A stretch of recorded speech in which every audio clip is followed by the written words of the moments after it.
सभी विद्वज्जन भाइयों बहनों,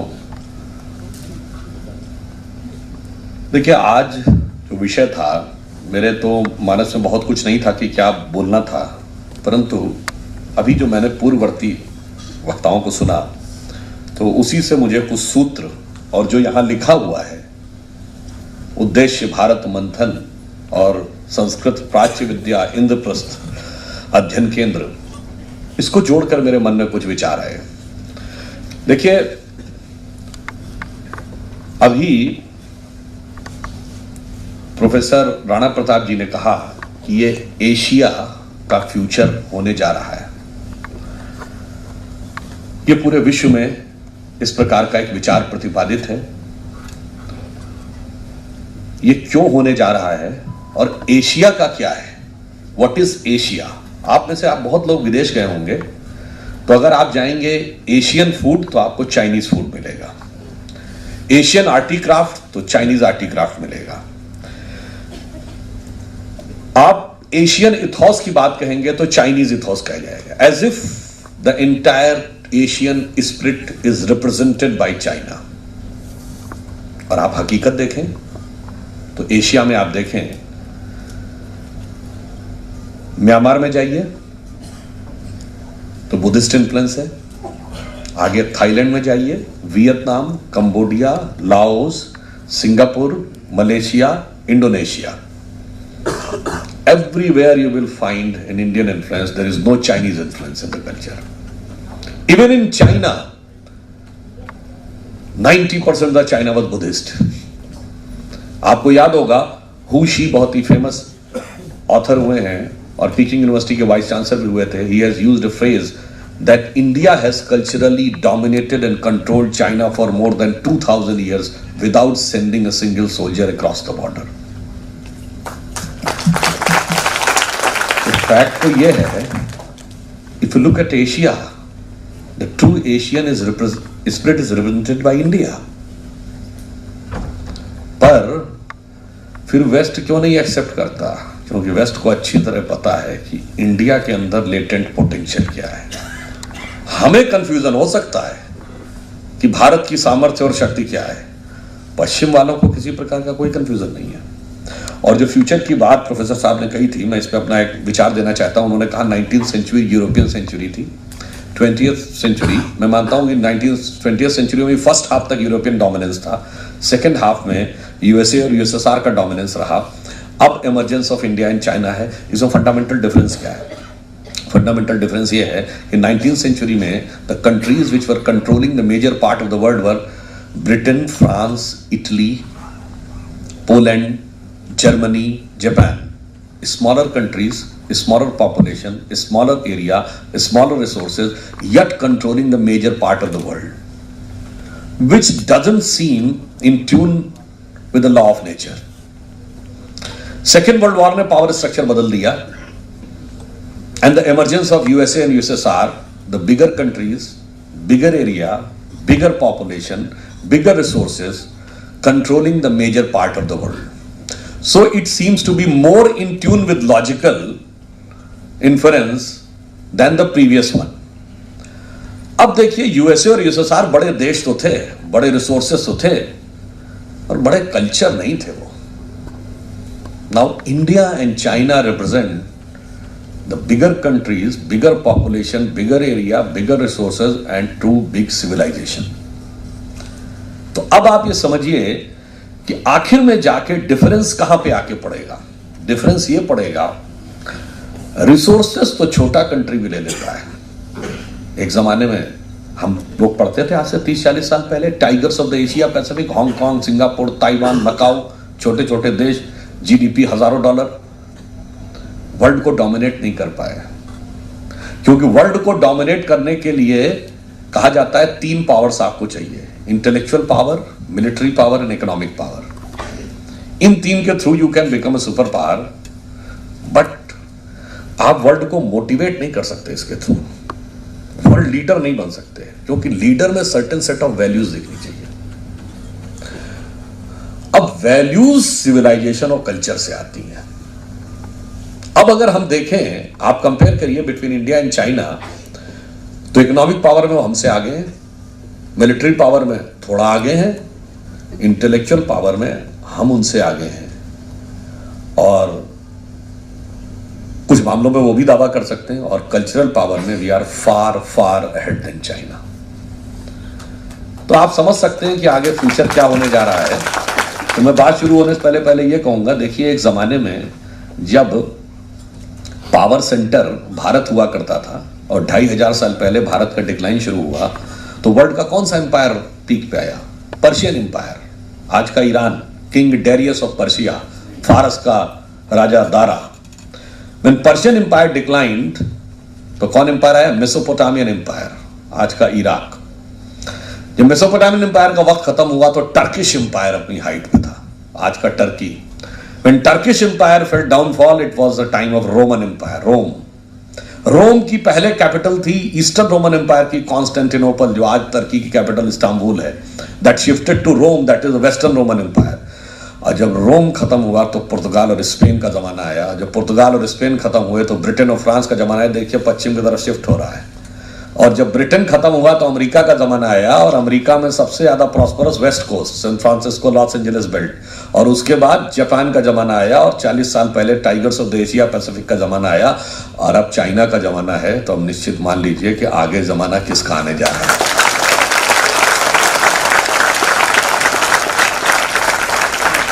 अब मैं कहना चाह रहा हूं कि हम ये मान लें कि हमारा जमाना आएगा, तो हम क्या करने जा रहे हैं दुनिया में? कौन सा कद्दू में तीर मारने जा रहे हैं? हर देश का अपना अपना वक्त आता है। नहीं, हम बता रहे हैं सारा सोर्स यहीं पर है। जैसा भी पुस्तक का विमोचन हुआ कि युवाओं का समाज में योगदान, और यह संस्थान का क्या नाम है? संस्कृत एवं प्राच्य विद्या अध्ययन संस्थान। इन दोनों में कोई संबंध नजर आता है? संबंध जानते हैं क्या है? India is the youngest nation in the world, this is truth, but this is half truth. The complete truth, we are the youngest nation and the oldest civilization. प्राचीन और अर्वाचीन दोनों हमारे में मिलते हैं। और अभी जो प्रोफेसर साहब ने भी अपने उद्बोधन में कहा था कि अब नई थ्योरी जो हार्वर्ड में आ रही है, जिनमें कंपनी के कल्चर को महत्व दिया जा रहा है, तो हम ओल्डेस्ट सर्वाइविंग सिविलाइजेशन क्यों है उसके हम डिटेल में नहीं जाएंगे। मगर आप वर्ल्ड की ओरिजिनल सिविलाइजेशन देखिए, एंशिएंट ग्रेट सिविलाइजेशन, इधर से शुरू करिए, Chinese civilization, Indian civilization, Mesopotamian, Babylonian, Egypt, Greece, और फिर आज के अमेरिका और लैटिन अमेरिका में इंका, माया, एज़टेक, सब खत्म हो गए। आज सब हिस्ट्री की किताबों में है, लिविंग सिविलाइजेशन कोई नहीं है। We are the only surviving civilization of the ancient world, जिसके लिए अल्लामा इकबाल, जिन्होंने सारे जहां से अच्छा हिंदोस्तान हमारा लिखा था, कि कुछ बात है कि यूनान, मिस्र, रोमा सब मिट गए जहां से, सदियों रहा है दुश्मन दौरे जहां हमारा, कुछ बात है कि हस्ती मिटती नहीं हमारी, बाकी अभी तलक है नामो निशा हमारा। वो कुछ बात क्या है? We have survived. अब मैं तो देखिए यहां पे आने के बाद, जेएनयू में आने के बाद तो रैशनली ही बोलना चाहिए ना, लॉजिकल ही बोलना चाहिए। तो मैं लॉजिकल बात करता हूं कि सर्वाइवल के लिए सबसे लॉजिकल साइंटिफिक थ्योरी क्या है? Survival of the fittest, given by Darwin. So if we are the only surviving civilization of the ancient world, it logically concludes that we were the fittest, and obviously the future should belong to the fittest. अब आप कहेंगे उसमें fittest क्या था, जिसका कि एक सूत्र आपको प्रोफेसर राणा प्रताप जी के उद्बोधन में मिला। उन्होंने कहा कल्चर। अब देखिए कल्चर में अंतर जानते हैं क्या है? उन्होंने कहा बुद्धिमान होने से सब कुछ नहीं होता है। बिल्कुल सही बात है। ये बताइए राम और रावण में बुद्धिमान कौन ज्यादा था? बड़ा पंडित था, ठीक है। धनवान कौन ज्यादा था? सोने की लंका, घास फूस की झोपड़ी। बलवान कौन ज्यादा था? रावण।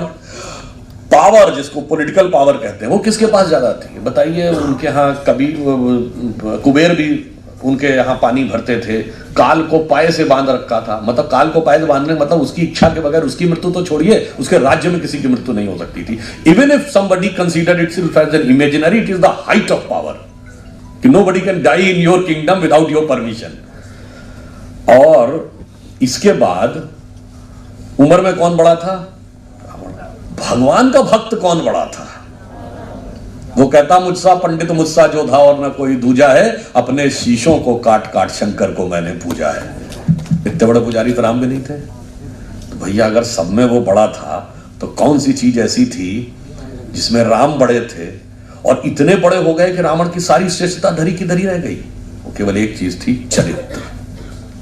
इसीलिए तुलसी ने लिखा रामचरित मानस, राम के चरित्र को मन में धारण करिए। और इसीलिए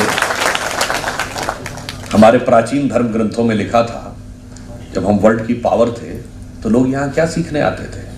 सिर्फ नॉलेज लेने नहीं आते थे। Physics, chemistry, math, zoology, botany, chemistry, sociology, political science सीखने नहीं आते थे। उसमें लिखा है एतद् देशे प्रसूतस्य सकाशादग्र जन्मना स्व स्व चरित्रम शिक्षेरन पृथ्व्याम सर्वमानवा। अपने अपने चरित्र की शिक्षा लेने पृथ्वी के सारे मानव आते थे। मगर अफसोस ये है कि आज की युवा पीढ़ी, वो 7-8 साल पुरानी कौन सी मूवी जिसका गाना था, क्या करूं मैं साला करेक्टर ढीला है। अब आप सोचिए क्या हमारा मूल्य था और कहां हम पहुंचा रहे हैं। हमें मूल्यों में समझाया गया हजारों सालों से, जब आवे संतोष धन सब धन धूर समान। और आज युवा पीढ़ी क्या बताया जा रहा है? दिल मांगे मोर। तो आप सोचिए कि हकीकत में हम किस तरफ जा रहे हैं। तो अब कहने का तात्पर्य यह हुआ कि जब आप वैल्यूज की बात करते हैं तो सिर्फ नॉलेज आपको इंस्पायर नहीं करती है। हमारा पूरा का पूरा वांग्मय, ज्ञान, दर्शन ये बताता है कि सिर्फ बुद्धिमान से कुछ नहीं होता है। इसीलिए हमारे यहां यदि ज्ञान प्राप्त करना तो क्या कहा गया? प्रज्ञावान लभते ज्ञान। बुद्धिमान लभते ज्ञान नहीं, बुद्धिमान तो चोर और आतंकवादी भी होता है। इसीलिए अब यहां पे आप देखिए, हमारे यहां जो शिक्षा होती थी उसका एक फंडामेंटल डिफरेंस है। कन्वोकेशन आप सभी लोग यूनिवर्सिटी में पढ़ते हैं, जो लोग पास आउट हो चुके हैं वो कन्वोकेशन अटेंड कर चुके हैं, कुछ लोग फ्यूचर में अटेंड करेंगे। कन्वोकेशन को हिंदी में क्या कहते हैं? दीक्षांत समारोह। शिक्षांत समारोह नहीं कहते। किस गुरु से दीक्षा ली है, शिक्षा नहीं। शिक्षा तो किताबों में अवेलेबल है, जो सब्जेक्ट चाहिए उठा के पढ़ लीजिए, स्टडी कर लेंगे, आपको इंटरेस्ट हो जाएगा और आप उसका ज्ञान प्राप्त कर लेंगे। मैं मैकेनिकल इंजीनियरिंग का विद्यार्थी हूं, इतिहास में मेरी रुचि थी, मैंने इतिहास का बहुत पढ़ लिया। लोगों को लगता मुझे इतिहास बहुत पता है, ऐसा नहीं है। शिक्षा के लिए गुरु की आवश्यकता नहीं है, दीक्षा के लिए गुरु की आवश्यकता है। इसीलिए स्नातक हमारे यहां तब बनता था जब दीक्षा पूर्ण हो जाए। शिक्षा तो आप जब चाहिए तब प्राप्त करते रहिए। और इसीलिए जब हमारे यहां प्राच्य विद्या केंद्र लिखा है ना, एक बहुत बड़ा कंफ्यूजन हमारी प्राचीन विद्याओं के बारे में होता है कि साहब विद्या पे फलां का अधिकार नहीं था, ढिमा का अधिकार नहीं था। ये केवल इसलिए है, मैं पूरी विनम्रता से कहूंगा, ज्यादातर लोगों ने कभी उन ओरिजिनल टेक्स्ट को पढ़ा ही नहीं, उसके बारे में जानकारी नहीं अर्जित की। और जो हमें Macaulay school of thought followed by Marxist school of thought से पढ़ा दिया गया, एजुकेशन सिस्टम में वही 2-3 पीढ़ियों से पढ़ाया गया, तो कहीं ना कहीं हमारे दिमाग में रहता है। हमारे यहां नॉलेज के 2 पार्ट्स हैं, विद्या और अविद्या। अविद्या सुनने में आपको थोड़ा सा ऐसा लगेगा जैसे कोई नेगेटिव चीज है, ऐसा नहीं। विद्या क्या है? That is absolute esoteric knowledge, spiritual knowledge. अविद्या क्या है? Material knowledge. जितना हम हिंदी, अंग्रेजी, history, geography, physics, chemistry, math, engineering, medical, management, सब अविद्या है, सांसारिक ज्ञान। विद्या की परिभाषा है सा विद्या या विमुक्त है, विद्या वो जो मुक्ति का मार्ग प्रशस्त करे। तो आपको, जिसको हम गलती से अविद्या को विद्या में कर ले गए, क्योंकि वेस्ट में ऐसा कोई डिवीजन था ही नहीं। उनके लिए नॉलेज का मतलब मटेरियल वर्ल्ड की नॉलेज। इसीलिए आप देखिए जो हाईएस्ट डिग्री ऑफ मतलब ये होती है, वो क्या होती है? पीएचडी। पीएचडी का फुल फॉर्म क्या है? Doctorate of philosophy. Philosophy word का मीनिंग क्या है? जैसे अभी उन्होंने कहा था ना, अगर डेफिनेशन आइंस्टीन ने कहा 95% डेफिनेशन डिफाइन कर लीजिए, बाकी 5% काम खुद ब खुद हो जाएगा। फिलॉसफी क्या है? Phil sophia, Greek word, sophia means book, phil मतलब उसको लगाव रखने वाला। तो किताबों में डूब जाने वाला व्यक्ति फिलोसोफर है। फिलॉसफी को हिंदी या संस्कृत में क्या कहते हैं? दर्शन शास्त्र। दर्शन का अर्थ क्या हुआ? सत्य जो है केवल उसका दर्शन हो जाए। हम कुछ क्रिएट नहीं करते, जैसा अभी कहा गया था, कोई आविष्कार नहीं किया जाता। हमारे यहां सब कुछ पहले से विद्यमान है। इसीलिए हमारे यहां, आपने एक एक वर्ड पे कभी ध्यान नहीं दिया होगा, हमारे वेदों में मंत्र हैं। मंत्रों के लिए क्या वर्ड किया? जैसे हम लोग इन्वेंशन होता है कि Newton's law of gravitation Newton ने खोजा, आविष्कर्ता गुरुत्वाकर्षण सिद्धांत के न्यूटन है। हमारे यहां क्या कहा गया? मंत्र के मंत्रकर्ता ऋषि नहीं है, मंत्र दृष्टा ऋषि है। क्योंकि वो नेचर के लेटेंट किसी न किसी एलिमेंट और एनर्जी को सिग्निफाई कर रहे हैं जिसको आपने केवल देखा। इसीलिए उनके यहां किताबों के द्वारा देखा नहीं जा सकता, किताबों के द्वारा बुद्धि विकसित होती है, साक्षात्कार कहीं और जाके होता है। इसलिए हमारे यहां सर्वोच्च नॉलेज है दर्शन, और वहां सर्वोच्च नॉलेज है किताब में डूब जाना। दोनों में फंडामेंटल डिफरेंस है। इसलिए वो कहीं ना कहीं मटेरियल वर्ल्ड के इर्द गिर्द ही रह जाते हैं और उसमें घालमेल करके वो उन चीजों को समझने का प्रयास करते हैं, उसमें उनसे भारी संख्या में गलती होती। तो आप देखिए, जो वर्ल्डी नॉलेज है उसके लिए न किसी अधिकारी होने की जरूरत है, न किसी गुरु की जरूरत है। जो चाहिए, अब आजकल तो इंटरनेट का जमाना, गूगल गुरु सब पढ़ा देंगे। मगर यदि विद्या प्राप्त करनी है तो आपको अपने अंदर आमूल चूल परिवर्तन करना पड़ेगा। आपको संयम रखना पड़ता है, अपने विचार, वाणी, सोच, मन सबको बदलना पड़ता है।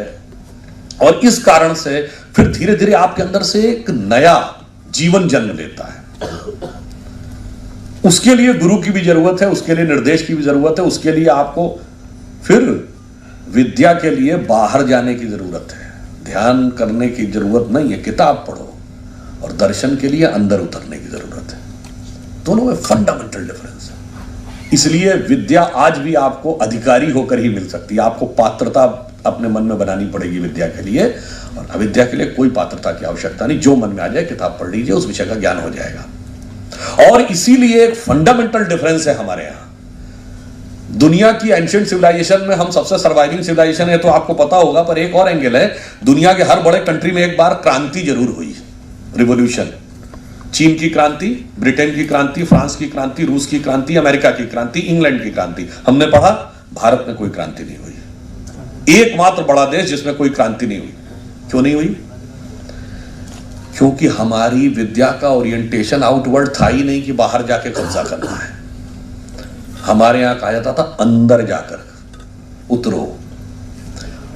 और आप सबने मकर संक्रांति का नाम सुना होगा।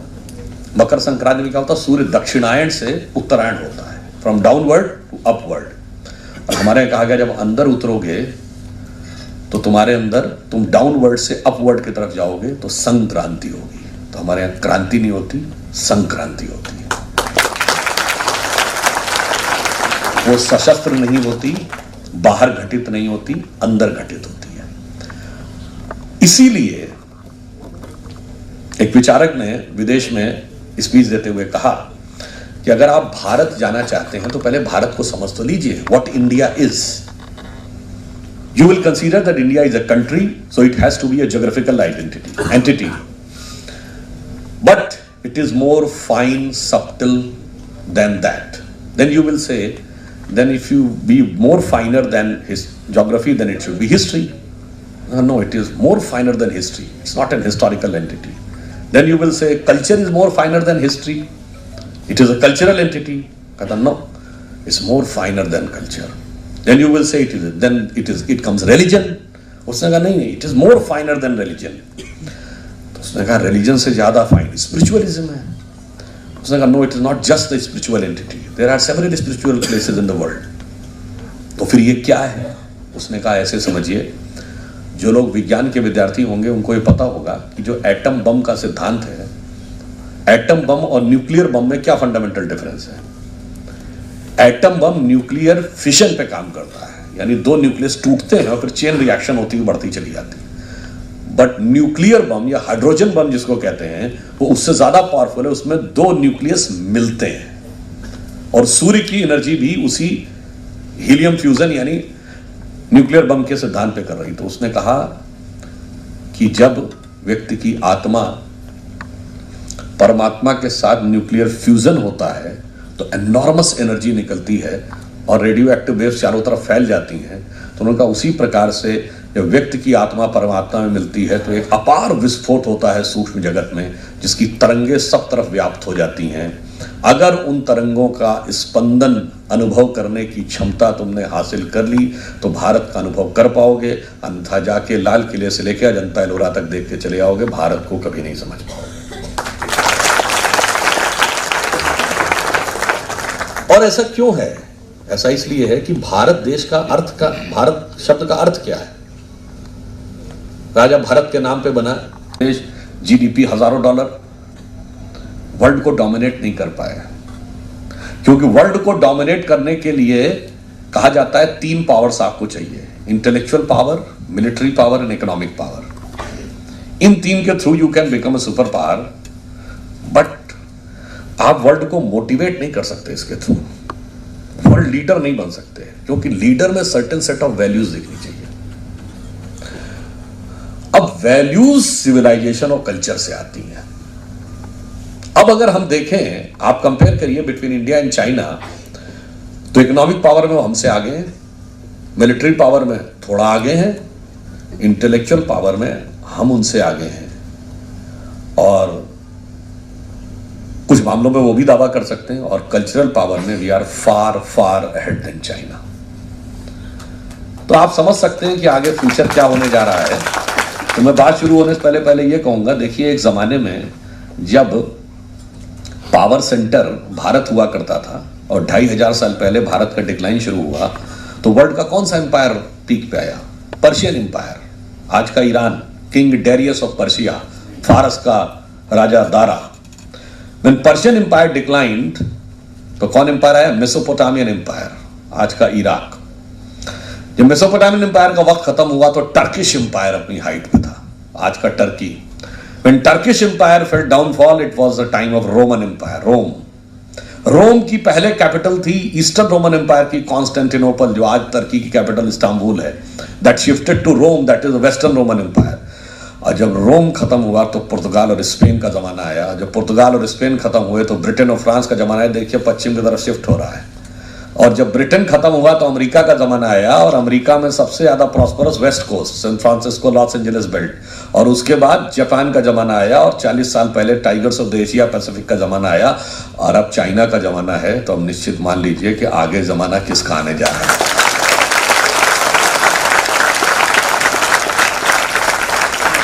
अब मैं कहना चाह रहा हूं कि हम ये मान लें कि हमारा जमाना आएगा, तो हम क्या करने जा रहे हैं दुनिया में? कौन सा कद्दू में तीर मारने जा रहे हैं?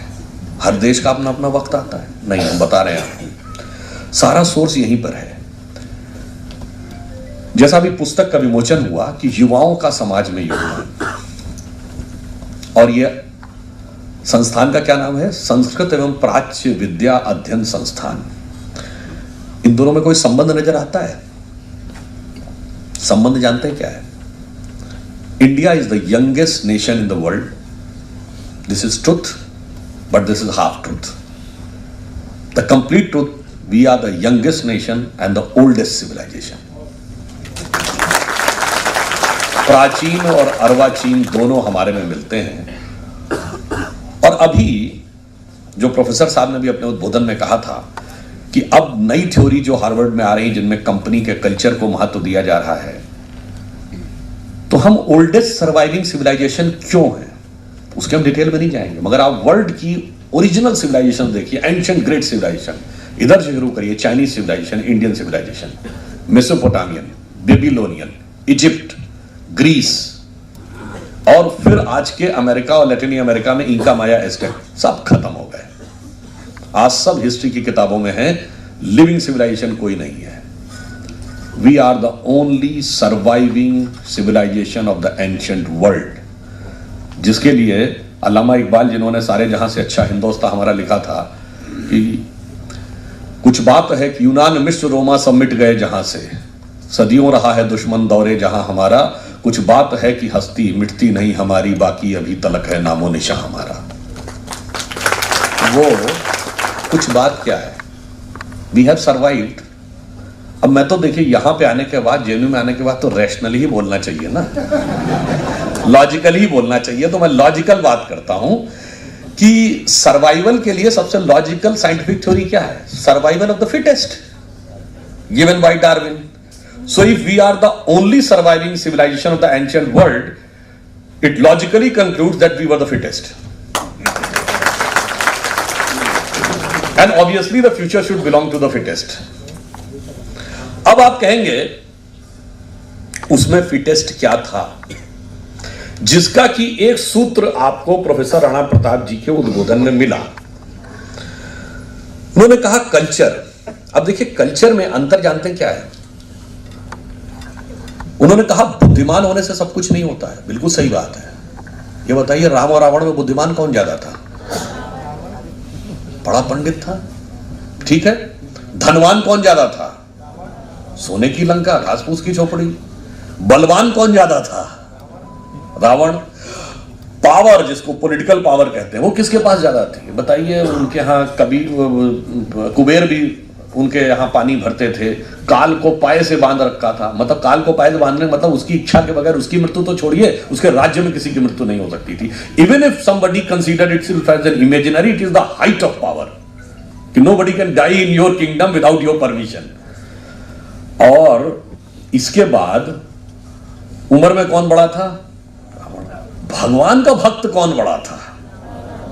वो कहता मुझसा पंडित मुझसा जो था और न कोई दूजा है, अपने शीशों को काट काट शंकर को मैंने पूजा है। इतने बड़े पुजारी तो राम भी नहीं थे। तो भैया अगर सब में वो बड़ा था तो कौन सी चीज ऐसी थी जिसमें राम बड़े थे और इतने बड़े हो गए कि रावण की सारी श्रेष्ठता धरी की धरी रह गई? वो केवल एक चीज थी, चरित्र। इसीलिए तुलसी ने लिखा रामचरित मानस, राम के चरित्र को मन में धारण करिए।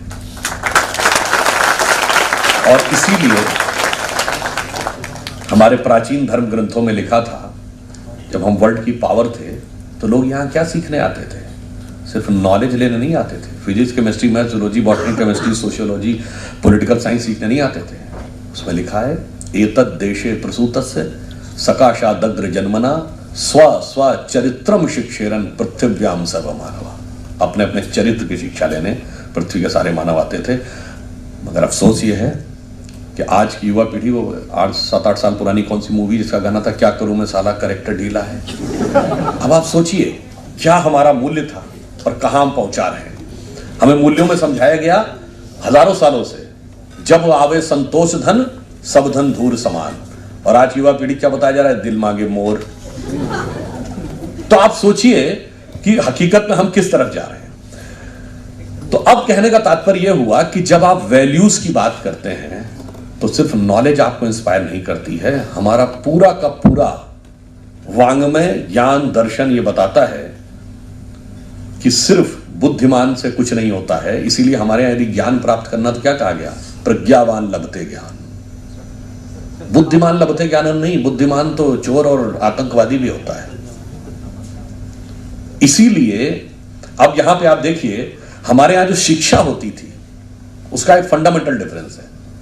कन्वोकेशन आप सभी लोग यूनिवर्सिटी में पढ़ते हैं, जो लोग पास आउट हो चुके हैं उनको कन्वोकेशन अटेंड कर चुके हैं, कुछ लोग फ्यूचर में अटेंड करेंगे। कन्वोकेशन को हिंदी में क्या कहते हैं? दीक्षांत समारोह। शिक्षांत समारोह नहीं कहते। किस गुरु से दीक्षा ली है, शिक्षा नहीं। शिक्षा तो किताबों में अवेलेबल है, जो सब्जेक्ट चाहिए उठा के पढ़ लीजिए, स्टडी कर लेंगे, आपको इंटरेस्ट हो जाएगा और आप उसका ज्ञान प्राप्त कर लेंगे।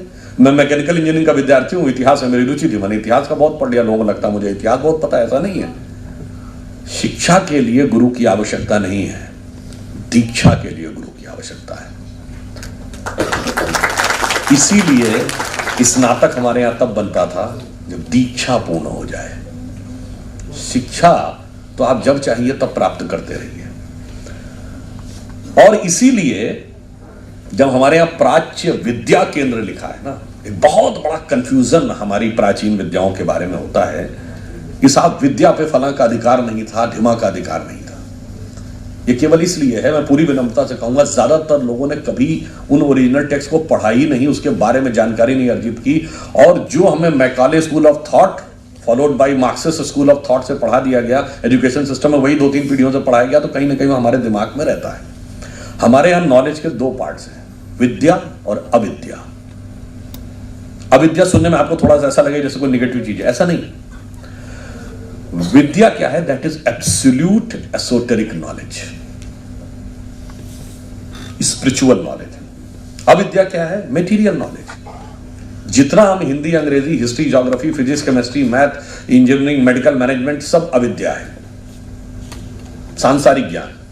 विद्या की परिभाषा है सा विद्या या विमुक्त है, विद्या वो जो मुक्ति का मार्ग प्रशस्त करे। तो आपको, जिसको हम गलती से अविद्या को विद्या में कर ले गए, क्योंकि वेस्ट में ऐसा कोई डिवीजन था ही नहीं। उनके लिए नॉलेज का मतलब मटेरियल वर्ल्ड की नॉलेज। इसीलिए आप देखिए जो हाईएस्ट डिग्री ऑफ मतलब ये होती है, वो क्या होती है? पीएचडी। पीएचडी का फुल फॉर्म क्या है? Doctorate of philosophy. Philosophy word का मीनिंग क्या है? जैसे अभी उन्होंने कहा था ना, अगर डेफिनेशन आइंस्टीन ने कहा 95% डेफिनेशन डिफाइन कर लीजिए, बाकी 5% काम खुद ब खुद हो जाएगा। फिलॉसफी क्या है? Phil sophia, Greek word. Sophia means book, phil मतलब उसको लगाव रखने वाला। तो किताबों में डूब जाने वाला व्यक्ति फिलॉसफर है। फिलॉसफी को हिंदी या संस्कृत में क्या कहते हैं? दर्शन शास्त्र। दर्शन का अर्थ क्या हुआ? सत्य है, केवल उसका दर्शन हो जाए। हम कुछ क्रिएट नहीं करते, जैसा अभी कहा गया था, कोई आविष्कार नहीं किया जाता। हमारे यहां सब कुछ पहले से विद्यमान है। इसीलिए हमारे यहां, आपने एक एक वर्ड पे कभी ध्यान नहीं दिया होगा, हमारे वेदों में मंत्र हैं। मंत्रों के लिए क्या वर्ड किया? जैसे हम लोग इन्वेंशन होता है कि Newton's law of gravitation Newton ने खोजा, आविष्कर्ता गुरुत्वाकर्षण सिद्धांत के न्यूटन है। हमारे यहां क्या कहा गया? मंत्र के मंत्रकर्ता ऋषि नहीं है, मंत्र दृष्टा ऋषि है, क्योंकि वो नेचर के लेटेंट किसी न किसी एलिमेंट और एनर्जी को सिग्निफाई कर रहे हैं, जिसको आपने केवल देखा। इसीलिए उनके यहां किताबों के द्वारा देखा नहीं जा सकता, किताबों के द्वारा बुद्धि विकसित होती है, साक्षात्कार कहीं और जाके होता है। इसलिए हमारे यहां सर्वोच्च नॉलेज है दर्शन, और वहां सर्वोच्च नॉलेज है किताब में डूब जाना। दोनों में फंडामेंटल डिफरेंस है। इसलिए वो कहीं ना कहीं मटेरियल वर्ल्ड के इर्द गिर्द ही रह जाते हैं, और उसमें घालमेल करके वो उन चीजों को समझने का प्रयास करते हैं, उसमें उनसे भारी संख्या में गलती होती। तो आप देखिए, जो वर्ल्डी नॉलेज है उसके लिए न किसी अधिकारी होने की जरूरत है, न किसी गुरु की जरूरत है। जो चाहिए, अब आजकल तो इंटरनेट का जमाना, गूगल गुरु सब पढ़ा देंगे। मगर यदि विद्या प्राप्त करनी है तो आपको अपने अंदर आमूल चूल परिवर्तन करना पड़ेगा। आपको संयम रखना पड़ता है, अपने विचार, वाणी, सोच, मन सबको बदलना पड़ता है। और इस कारण से फिर धीरे धीरे आपके अंदर से एक नया जीवन जन्म लेता है। उसके लिए गुरु की भी जरूरत है, उसके लिए निर्देश की भी जरूरत है, उसके लिए आपको फिर विद्या के लिए बाहर जाने की जरूरत है, ध्यान करने की जरूरत नहीं है, किताब पढ़ो। और दर्शन के लिए अंदर उतरने की जरूरत है। दोनों में फंडामेंटल डिफरेंस है। इसलिए विद्या आज भी आपको अधिकारी होकर ही मिल सकती है। आपको पात्रता अपने मन में बनानी पड़ेगी विद्या के लिए, और अविद्या के लिए कोई पात्रता की आवश्यकता नहीं। जो मन में आ जाए किताब पढ़ लीजिए, उस विषय का ज्ञान हो जाएगा। और इसीलिए एक फंडामेंटल डिफरेंस है हमारे यहां। दुनिया की एंशिएंट सिविलाइजेशन में हम सबसे सर्वाइविंग सिविलाइजेशन है, तो आपको पता होगा। पर एक और एंगल है, दुनिया के हर बड़े कंट्री में एक बार क्रांति जरूर हुई, रिवॉल्यूशन। चीन की क्रांति, ब्रिटेन की क्रांति, फ्रांस की क्रांति, रूस की क्रांति, अमेरिका की क्रांति, इंग्लैंड की क्रांति। हमने पढ़ा भारत में कोई क्रांति नहीं हुई। एकमात्र बड़ा देश जिसमें कोई क्रांति नहीं हुई। क्यों नहीं हुई? क्योंकि हमारी विद्या का ओरिएंटेशन आउटवर्ड था ही नहीं कि बाहर जाके कब्जा करना है। हमारे यहां कहा जाता था अंदर जाकर उतरो। और आप सबने मकर संक्रांति का नाम सुना होगा। मकर संक्रांति में क्या होता है? सूर्य दक्षिणायन से उत्तरायण होता है, फ्रॉम डाउनवर्ड टू अपवर्ड। और हमारे यहां कहा गया, जब अंदर उतरोगे तो तुम्हारे अंदर, तुम डाउनवर्ड से अपवर्ड की तरफ जाओगे तो संक्रांति होगी। तो हमारे यहां क्रांति नहीं होती, संक्रांति होती है। वो सशस्त्र नहीं होती, बाहर घटित नहीं होती, अंदर घटित होती है। इसीलिए एक विचारक ने विदेश में स्पीच देते हुए कहा कि अगर आप भारत जाना चाहते हैं तो पहले भारत को समझ तो लीजिए, what India is. You will consider that India is a country, so it has to be a geographical entity. But it is more fine, subtle than that. Then you will say, then if you be more finer than his geography, then it should be history. No, it is more finer than history. It's not an historical entity. Then you will say, culture is more finer than history. It is a cultural entity. No, it's more finer than culture. Then you will say it comes religion. उसने कहा नहीं, it is more finer than religion. तो उसने कहा religion से ज़्यादा fine spiritualism है. उसने कहा no, it is not just the spiritual entity. There are several spiritual places in the world. तो फिर ये क्या है? उसने कहा ऐसे समझिए, जो लोग विज्ञान के विद्यार्थी होंगे उनको ये पता होगा कि जो एटम बम का सिद्धांत है, एटम बम और न्यूक्लियर बम में क्या फंडामेंटल डिफरेंस है.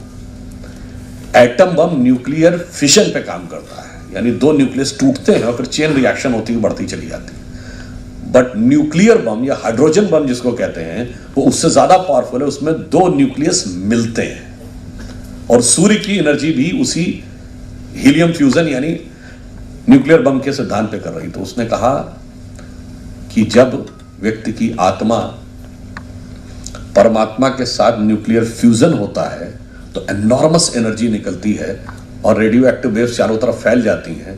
तो उनका उसी प्रकार से जब व्यक्ति की आत्मा परमात्मा में मिलती है तो एक अपार विस्फोट होता है सूक्ष्म जगत में, जिसकी तरंगे सब तरफ व्याप्त हो जाती हैं.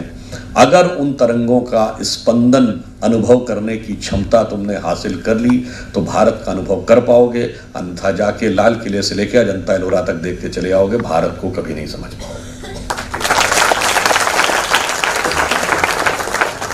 और ऐसा क्यों है? ऐसा इसलिए है कि भारत देश का भारत शब्द का अर्थ क्या है? राजा भारत के नाम पे बना, जो सूर्य का पर्यायवाची उसी से आया है. भा का अर्थ होता है ज्ञान का प्रकाश और रत शब्द का अर्थ होता है लगा हुआ, जैसे कहते हैं ना किस कार्यालय में कार्यरत है. तो भारत मीन्स जो ज्ञान के प्रकाश के अनुसंधान में सदा लगा हुआ है, which is in the परपीचुअल pursuit of the light of knowledge. तो हमारा जो थॉट है, और फिर अब देखिए जैसा कि अभी जो गीत गा रहे थे वशिष्ठ जी, उन्होंने भारत माता की बात कही. हमारा राष्ट्र जब अलग है, यूनिक है, तो हमारा राष्ट्रवाद भी यूनिक है. उनके लिए देश एक जमीन का टुकड़ा है जो एक पॉलिटिकल पावर से गवर्न है. हमारे लिए राष्ट्र एक जीवंत चेतना है जो एक निश्चित मूल्यों से प्रेरित और अनुप्राणित है, जिसे विभाजित नहीं किया जा सकता. जैसे हम सबके राष्ट्रगान में पंजाब, सिंध, गुजरात, मराठा है ना, तो सिंध आज पॉलिटिकल इंडिया का हिस्सा नहीं है पर कल्चरल इंडिया का हिस्सा है. ननकाना साहब और करतारपुर साहब पॉलिटिकल इंडिया का हिस्सा नहीं है पर भारतीय संस्कृति का हिस्सा है. अब बताइए, हड़प्पा सिविलाइजेशन किस कंट्री की हिस्ट्री में पढ़ाई जाती है? भारत की हिस्ट्री में. पूरा इलाका किस में है? मेजॉरिटी इलाका पाकिस्तान में. ना वो ओन करता ना दुनिया उसका मानती है. गांधारी गांधार से आई थी. गांधार पॉलिटिकल इंडिया का हिस्सा नहीं है, कल्चरल इंडिया का हिस्सा है. और ये हमें कैसे जोड़ता है कल्चरल एलिमेंट, हम कई बार इस चीज को समझ नहीं पाते हैं. जब आप अमरनाथ की यात्रा पे जाएं और जब आप श्रद्धा भाव से अमरनाथ में जाकर शिवलिंग के आगे नतमस्तक होते हैं तो आपकी श्रद्धा समान रूप से रामेश्वरम हो, त्र्यंबकेश्वर हो या काशी विश्वनाथ हो या मल्लिकार्जुन हो, द्वादश ज्योतिर्लिंगों तक जाके स्वतः जुड़ जाती है in the entire geographical landscape of India. और वो कैसे जोड़ता, मैं आपको एक उदाहरण बताना चाहता हूं. ये मैंने एक बार पहले भी एक दो बार बताया है. 15 अगस्त 2016 को जब प्रधानमंत्री श्री नरेंद्र मोदी जी ने लाल किले से बलूचिस्तान का विषय उठाया तो उस दिन शाम को मैं टीवी डिबेट में था. तो एक बलूच नेता अहमद मुफ्ती खान वॉशिंगटन डीसी से हमारे साथ डिबेट में थे और पाकिस्तान की तरफ से जनरल शफकत सईद थे. तो उसने ये कहना शुरू किया बलूच नेता ने कि we are Baloch and we want justice. So the Pakistani said if you are Baluch then you are not Pakistani. Then he said we are Baluch, we are not Pakistani. Then the Pakistani said, if you're not Pakistani, how you can say you are different than Pakistani?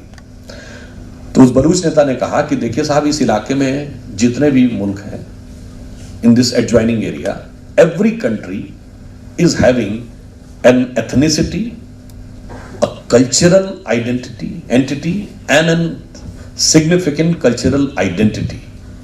उसने कहा अफगानों से अफगानिस्तान है, कजाकों से Kazakhstan है, उज्बेकों से Uzbekistan है, बलूचों से बलूचिस्तान है, और इस इलाके में मगर कोई एक फेक कंट्री है जिसकी ना कोई आइडेंटिटी है ना कोई कल्चरल एंटिटी है, वो पाकिस्तान है।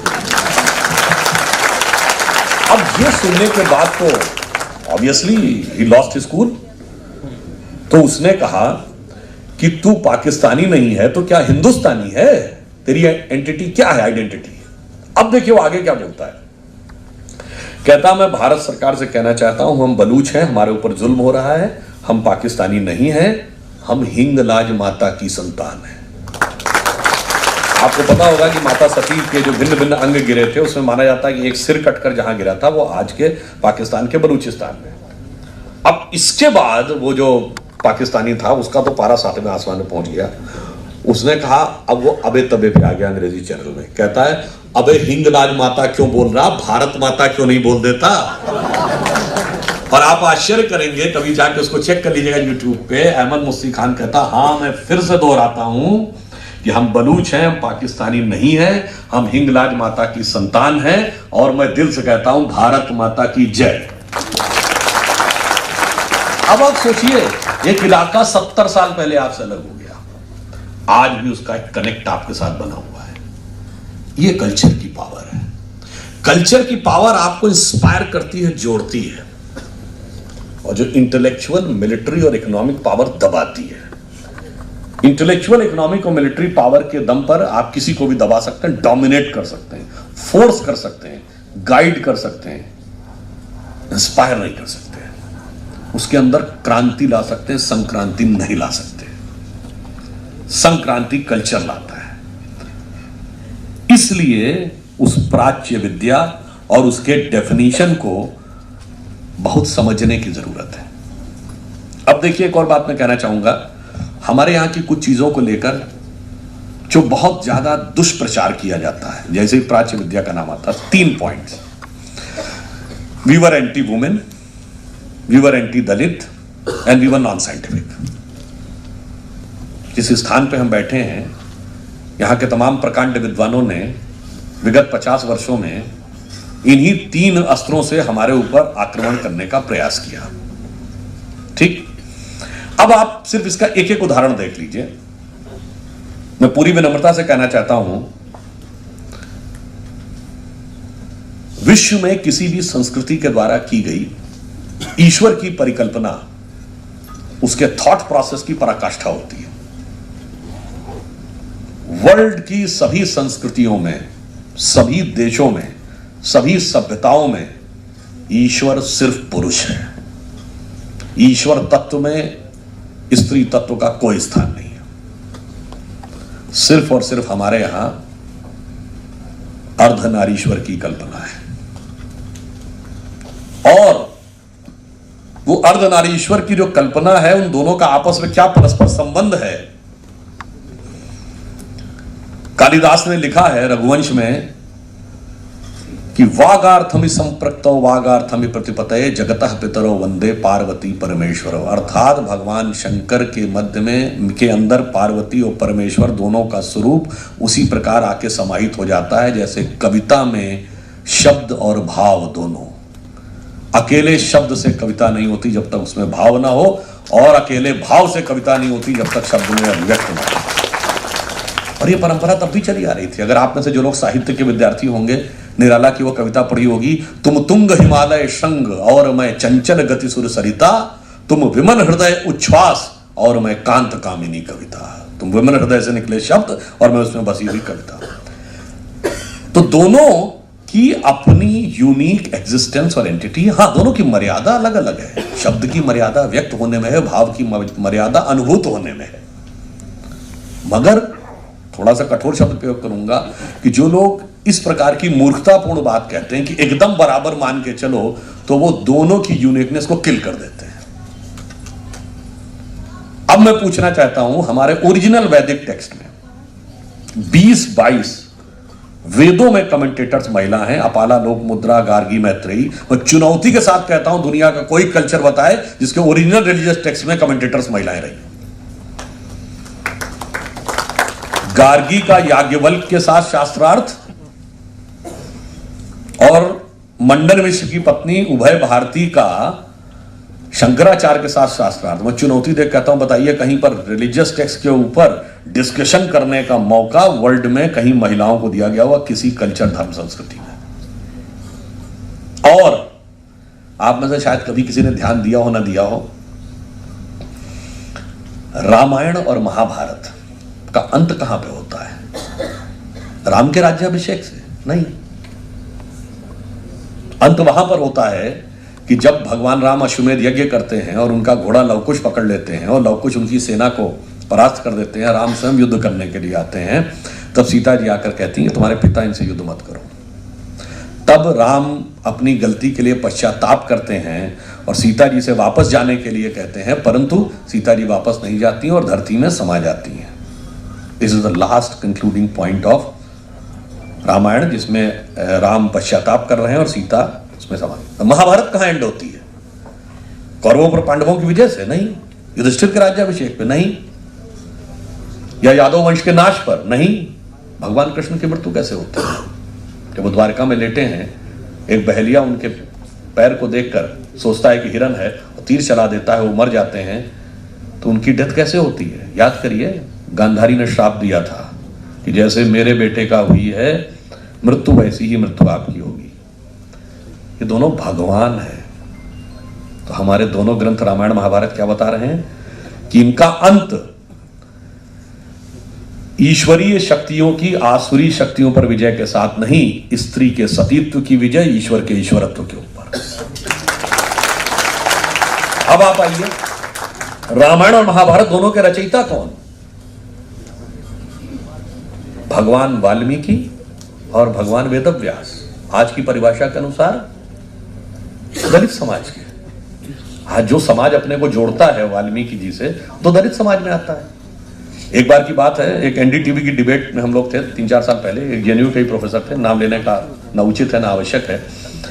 उन्होंने कहा तब यहां महिषासुर बलिदान दिवस मनाया गया था, तो उन्होंने हमसे कहा कि देखिए साहब, एक टाइप के थॉट को आप क्यों इंपोज करने की कोशिश करते हैं?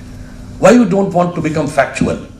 रामायण में राम पूज्य हैं, ये ब्राह्मणिकल डिस्कोर्स है, और दलित डिस्कोर्स रावण को मानता है। Why you want to impose the entire upper caste narrative? Why you want to impose that Ravana which represent the Dalit narrative, he should not be accepted? तो मैंने उससे कहा, भगवान राम के रामायण के रचयिता महर्षि वाल्मीकि तो दलित हैं और रावण ब्राह्मण था। So the fact of the matter is Brahminical narrative is with Ravan and Dalit narrative is with Ram. जो फैक्ट है उसको ठीक उल्टा आप प्रस्तुत करने का प्रयास करते हैं ताकि समाज में लड़ाई लगाई जा सके। आप सबको बताया जाता है कि भगवान राम ने सीता को वनवास दे दिया, देखिए कितना महिलाओं के साथ अत्याचार होता था। अरे भाई, मैं पूरी विनम्रता से, तो भगवान राम किसके कहने वनवास गए थे? ये कई कहने। अरे किसी महिला की इतनी शक्ति किसी संस्कृति में थी कि राजा अपना डिसीजन बदल देगा और सौतेला बेटा आपके कहने पर राजपाट छोड़ के जंगल चला जाएगा। मगर हमें हिस्ट्री में एंगल नहीं बताया गया, क्योंकि sir Vincent Smith, sir John Marshall, sir Martin Wheeler, sir Lane Poole के इतिहास में मां बेटी तो कोई ऐसा वो नहीं है जिसमें भेद पैदा किया। कोई किसी की मां है, कोई किसी का बेटा है, कोई किसी की बेटी है। हाँ, स्त्री पुरुष दो ऐसे वर्ग हैं जिसमें विभेद पैदा किया जा सकता। कहते हैं साहब युधिष्ठिर ने द्रौपदी को जुए में हार दिया, ये क्या बात होती है? भाई, उससे पहले 5 भाइयों को जुए पे हारा। भाई, पति पत्नी का एक दूसरे पर अधिकार ज्यादा है, आपका अपने भाई बहन पर अधिकार ज्यादा है बड़े होने के बाद। पर वो इशू नहीं बनाया, क्योंकि भाई तो मैं किसी का भाई हूं, ये मेरा भाई है, तो डिवीजन क्रिएट करना पॉसिबल नहीं है। उस पॉइंट पे हिट करो जहां से क्रैक डेवलप किया जा सके। फिर आप आइए, अगर आप देखें इसी में एक दूसरा एंगल देखिए। कोई व्यक्ति इस पे कोई भी अन्यथा विचार रख सकता है। भगवान राम ने सीता जी को वनवास किसके कहने पे दिया?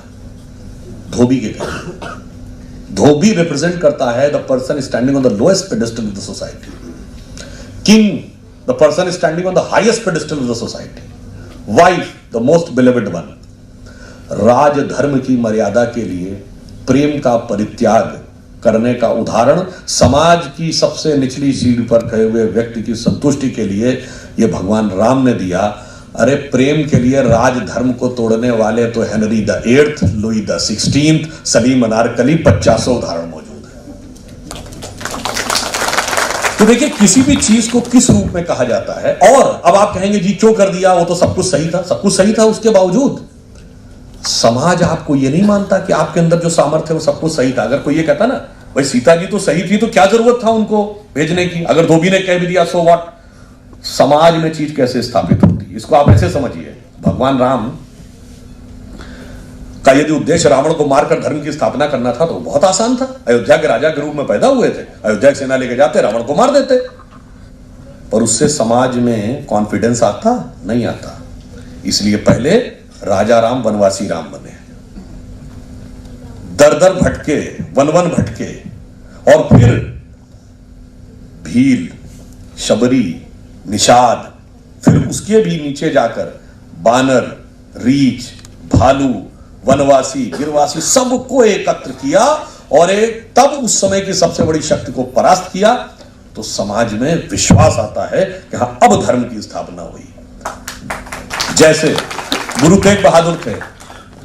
जब गुरु तेग बहादुर को कहा जा रहा था कि आप चमत्कार दिखाइए और जेल से बाहर आ जाइए, बलिदान क्यों दे रहे हैं? उन्होंने कहा मैं चमत्कार दिखा के बाहर आ जाऊंगा तो समाज में कॉन्फिडेंस कैसे आएगा? वो तो कहेंगे वो तो गुरु थे, उनके पास तो अद्भुत शक्ति थी, आध्यात्मिक शक्ति, वो निकल के आ गए। जैसे भगवान राम रावण को मार गए, वो राजा थे इसलिए मार दिया, हम तो मामूली से आदमी। तो हर चीज पे राजा अपने एक्ट को, तो गुरु तेग बहादुर ने ना सर कटवा दिया, मगर ये नहीं किया कि अब चमत्कार दिखा के बाहर आ जाते। तो हमारे यहां जो समाज के उच्च आदर्श थे वो उस चीज को करते थे कि समाज का निम्नतम व्यक्ति भी उसके साथ जुड़ सके। मगर खैर अब आप और आगे आइए। इसके आने के बाद आप सब में से बहुत सारे लोगों को जब गुड़गांव का नाम गुरुग्राम कर दिया गया तो उन्होंने कहा जी द्रोणाचार्य के नाम पे क्यों कर दिया गया? एकलव्य का अंगूठा कटवा दिया था। मैं आप में से पूछना चाहता हूं कि आप में से कितने लोगों को पता है कि महाभारत के कौन से चैप्टर में एकलव्य का उल्लेख है?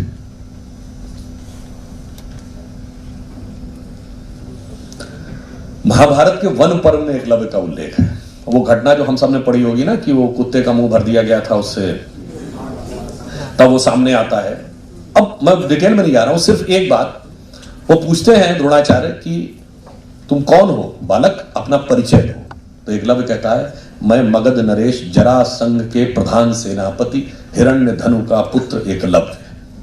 He was the son of the commander in chief. तो मेरा अपने रैशनलिस्ट दोस्तों से मानना, दो में से एक बात मान लीजिए। नंबर 1, उस समय दलित कमांडर इन चीफ होते थे। नंबर 2, वो दलित नहीं था। मगर दोनों ही ना मान के दोनों पॉइंट पे आपको गिराते रहेंगे। और मैं उसमें नहीं जाना चाहता। वो कोई तीर चलाने से रोकने की बात नहीं थी, दिव्य अस्त्रों का संधान ना हो सके। Like today anybody can have weapon, but the atomic weapon can only be executed by the prime minister, even if it is in the possession of the commander in chief, even it is developed by DRDO. So Dronacharya भी प्रयोग नहीं कर सकते थे, हर सेनापति भी प्रयोग नहीं कर सकता था। Today neither director DRDO is entitled to have a nuclear button nor the chief of the armed forces. It only the cabinet committee on security is headed by the prime minister. अब होता क्या है, सबको अपने युग की बात सही लगती है, दूसरे युग की बात गलत लगती है। जो मधुशाला में लिखा है ना हरिवंश राय बच्चन ने, हर युग में सबको ही अद्भुत ज्ञात हुई अपनी हाला, हर युग में सबको ही अनुपम लगता है अपना प्याला, लेकिन वृद्ध जनों से पूछा तो वो सभी कहते हैं अब न रहे वो पीने वाले, अब न रही वो मधुशाला। तो होता क्या है कि कभी हम हमारे कालखंड में क्या हो रहा है इसका एनालिसिस हिस्ट्री में जाके होगा। अगर हमें अपने कालखंड की गलतियां समझ में आ जाए तो हम बदल ना दें। सबको ये सही लगता है कि आज जो हो रहा है बिल्कुल सही है, इससे पहले गलत था, इसके आगे गलत है। और जो हम आगे बढ़ रहे हैं वो एक प्रकार का डेवलपमेंट है। अब मैं एक और बात भी कहना चाहूंगा, एक फैक्ट आपके सामने रखता हूं। अगर मैं आपसे पूछूं कि आज से 200 साल पहले भारत की रेट ऑफ लिटरेसी क्या थी, समवेयर अराउंड 1800, आप सोचेंगे होगी 5, 7, 8, 10%। As per the documents, official documents of the British government in the Madras presidency, the rate of literacy was 97%। 97%। उसके बाद क्या हुआ, क्यों रेट ऑफ लिटरेसी चेंज हो गई? उस समय जो पढ़ाया जाता था उस सब को आपने डिस्कार्ड कर दिया और फिर ये कह दिया कि साहब अब जो पढ़ाया जाएगा ये सही है। जैसे आज मान लीजिए, इमेजिन करिए कोई तालिबानी हुकूमत आ जाए और वो कहे हिंदी अंग्रेजी जानने का मतलब पढ़ा लिखा नहीं, अरबी फारसी जानने का मतलब पढ़ा लिखा, तो from the day one India's rate of literacy will come almost zero. Then it will take generations कि लोग वो लैंग्वेज सीखेंगे और वो ब्रांच ऑफ नॉलेज पढ़ेंगे, तब वो लिटरेट माने जाएंगे। और उसमें कितना सच और कितना झूठ था, मैं आपको एक लेटर कोट करता हूं। It is 3rd of April 1824 written by collectorate of Chingleput to the chairman board of revenue presidency of Madras. उसमें उसके सारे स्कूलों का वर्णन है, कह रहा 551 स्कूल हैं इस पूरे जिले में। अब मजेदार बात यह है कि जो उसमें स्टूडेंट्स हैं उनकी संख्या कास्ट वाइज है। तो उसमें लिखा हुआ है ब्राह्मण स्कॉलर्स 688, फिर उसमें है क्षत्रिय स्कॉलर, वैश्य स्कॉलर, फिर उसमें लिखा हुआ है, वर्ड यूज किया गया शूद्र स्कॉलर, SOODRA लिखा हुआ है। तो उनकी संख्या जानते कितनी लिखी है? 4800 समथिंग। इसके बाद हमें समझा दिया गया कि नहीं, पढ़ने नहीं दिया जाता था, ये नहीं करने दिया जाता था, प्राचीन काल में ये होता था, इस समय ये होता था। बहुत सी ऐसी फैक्ट की चीजें थी। इन दोनों चीजों पे हमको एकदम टिल्ट करके हमारे दिमाग में रखा गया। और संयोग या दुर्योग ये कहिए कि फंडामेंटल चीज हमें पढ़ने को नहीं दी गई। मैं एक और बात आपसे बताना चाहता हूं, Sanskrit is the mother of all languages. ये कहने वाला कौन था? कोई भारतीय नहीं था, sir William Jones, who was at the time जज of the Calcutta high court. और उन्होंने क्यों किया संस्कृत का अनुवाद? उनको किसी ने कालिदास के अभिज्ञान शाकुंतलम के कुछ एक्सर्ट्स अंग्रेजी में अनुवाद करके बताए, तो वो इतना फैसिनेट हो गए कि इतनी सुंदर उपमाएं, इतना सुंदर साहित्य जिस पुस्तक में है, मैं उसे ओरिजिनल पढ़ना चाहूंगा। तो संस्कृत उनको सीखनी शुरू की। वो एक अलग कहानी है कि उनको सिखाने को तैयार नहीं था उस समय, कि म्लेच्छ को देवभाषा नहीं सिखाएंगे। बड़ी मुश्किल से वो एक टीचर तैयार कर पाए।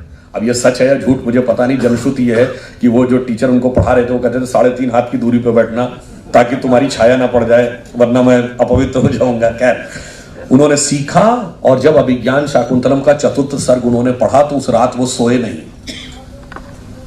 उनके सहयोगी ने पूछा क्या बात है, आप इतने बेचैन क्यों है? कहा बेचैन ये है कि मैं इमेजिन नहीं कर पा रहा हूं कि इतनी सुंदर उपमाएं, इतना सुंदर ह्यूमन माइंड की कल्पना हो सकती है क्या, जो अभिज्ञान शाकुंतलम में लिखी है। बाण भट्ट की कादंबरी पढ़िए तो एक एक पेज का एक एक सेंटेंस है, 4-4, 6-6 लाइन का एक एक वाक्य है। मगर अफसोस हमारे लिटरेचर के सिलेबस में BA में जाएंगे तो पढ़ाया जाएगा ना कालिदास पढ़ाए जाते हैं, ना बाण भट्ट पढ़ाए जाते हैं, उल्टा ही पढ़ाया जाता है Kalidas was the Shakespeare of India. Shakespeare का साहित्य और कालिदास के साहित्य में जमीन आसमान का था। हमारे दिमागों में क्या भरा गया? युवा पीढ़ी तो प्यार मोहब्बत की बातें में बड़ी रुचि लेती है। तो प्यार मोहब्बत में कौन? सलीम अनारकली, जोधा अकबर, शीरी फरहाद, लैला मजनू, रोमियो जूलियट, बस यही। राजा दुष्यंत और शकुंतला नहीं ध्यान हमें। राजा उदयन और वासव दत्ता, स्वप्न वासव दत्ता, संस्कृत में नहीं पढ़ा। कालिदास का पहला ग्रंथ क्या था? मालविका अग्निमित्रम, अग्निमित्र और मालविका की प्रेम कथा। और वो आप पढ़िए तो मैं आपको सही बात कह रहा हूं, उसके मैंने तो अनुवाद ही पढ़ा है बहुत सारा, थोड़ा बहुत पढ़ के आपका दिमाग घूम जाएगा। कि कोई कंपैरिजन ही नहीं है इसके और उसमें। और ये भी मैं कहना चाहूंगा, इसको कोई अन्यथा नहीं लेना चाहिए, वो मुगलों का बैकग्राउंड जिसमें एक भी मुगल राजा बता दीजिए जिसकी 1.5 दर्जन से कम बीबियां नहीं हो और 200-300 से कम हरम में रहती हो। उनमें सिंगल मोनोग्रामिक लव और उसका ऐसा महिमा मंडन की पता नहीं वो एक प्रेम कितना जबरदस्त था, ये हमारे दिमाग में लाके बैठा ला गया, और जहां पे रियल में था वो दिमाग से हटा दिया गया। और आज की युवा पीढ़ी के साथ एक और भी चीजें इस ढंग से, उनकी गलती नहीं ना, उनको तो 3 पीढ़ी से यही पढ़ाया गया।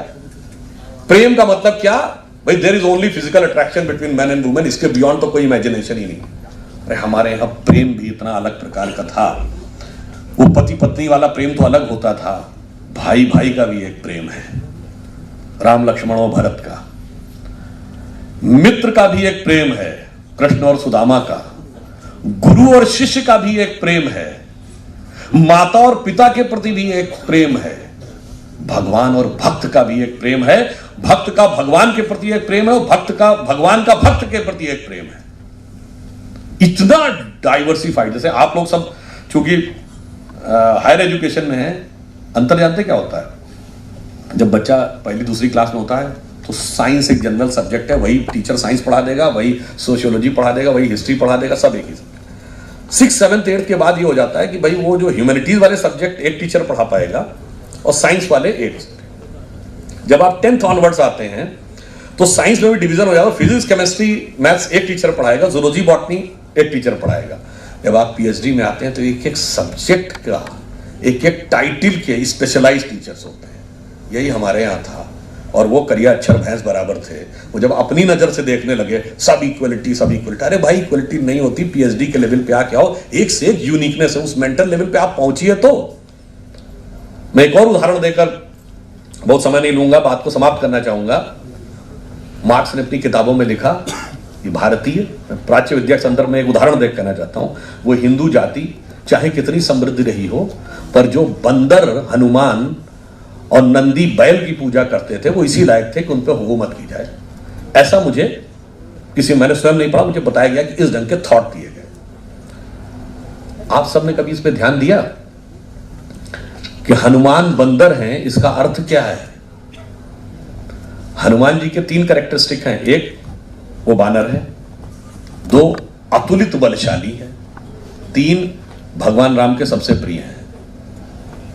ठीक, दोनों में फंडामेंटल डिफरेंस क्या है? देखिए,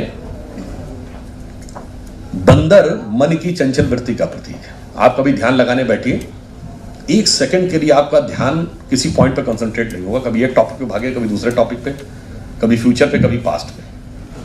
आप बंदर को देखिए, इतना चंचल है, एक क्षण शांत नहीं बैठता, कभी ऐसे करेगा, कभी ऐसे करेगा, कभी वैसे करेगा।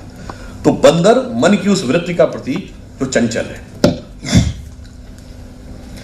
अब हनुमान जी क्या हैं? बंदर तो हैं, वानर हैं, पर बाल ब्रह्मचारी। मन सर्वाधिक आवेग से अगर किसी वस्तु में भागता है तो वह स्त्री या सेक्स रिलेटेड थिंग्स। अगर आपने उस सीमा तक जाकर अपने मन को नियंत्रित करने की क्षमता हासिल की तो 2 क्वालिटीज मिल जाएंगी, अतुलित बलशाली, एनॉर्मस एनर्जी इन यू, और ईश्वर के सबसे निकट। अब ये फंडामेंटल कोर्स पढ़ा हो ना, तब तो एडवांस कोर्स समझ में आएगा। फंडामेंटल कोर्स पढ़ा नहीं, मतलब फिजिक्स केमिस्ट्री मैथ पढ़ी नहीं, इंजीनियरिंग पढ़ने के लिए आ गए, और उसके बाद भी आके टॉप की बुक में कह रहे हैं ये सब्जेक्ट एप्सिलॉन 0 या y = 4x be the equation of parabola. अगर कोई कहेगा कि अंग्रेजी के हिसाब से कहें तो y = 4x कैसे हो सकता है, ये तो व्याकरण के किसी सिद्धांत से सही नहीं बैठता है, ये गलत होगा, मूर्खतापूर्ण होगा। सोडियम क्लोराइड नमक को कहते हैं, तो उसको केमिस्ट्री की भाषा में NaCl कहते हैं।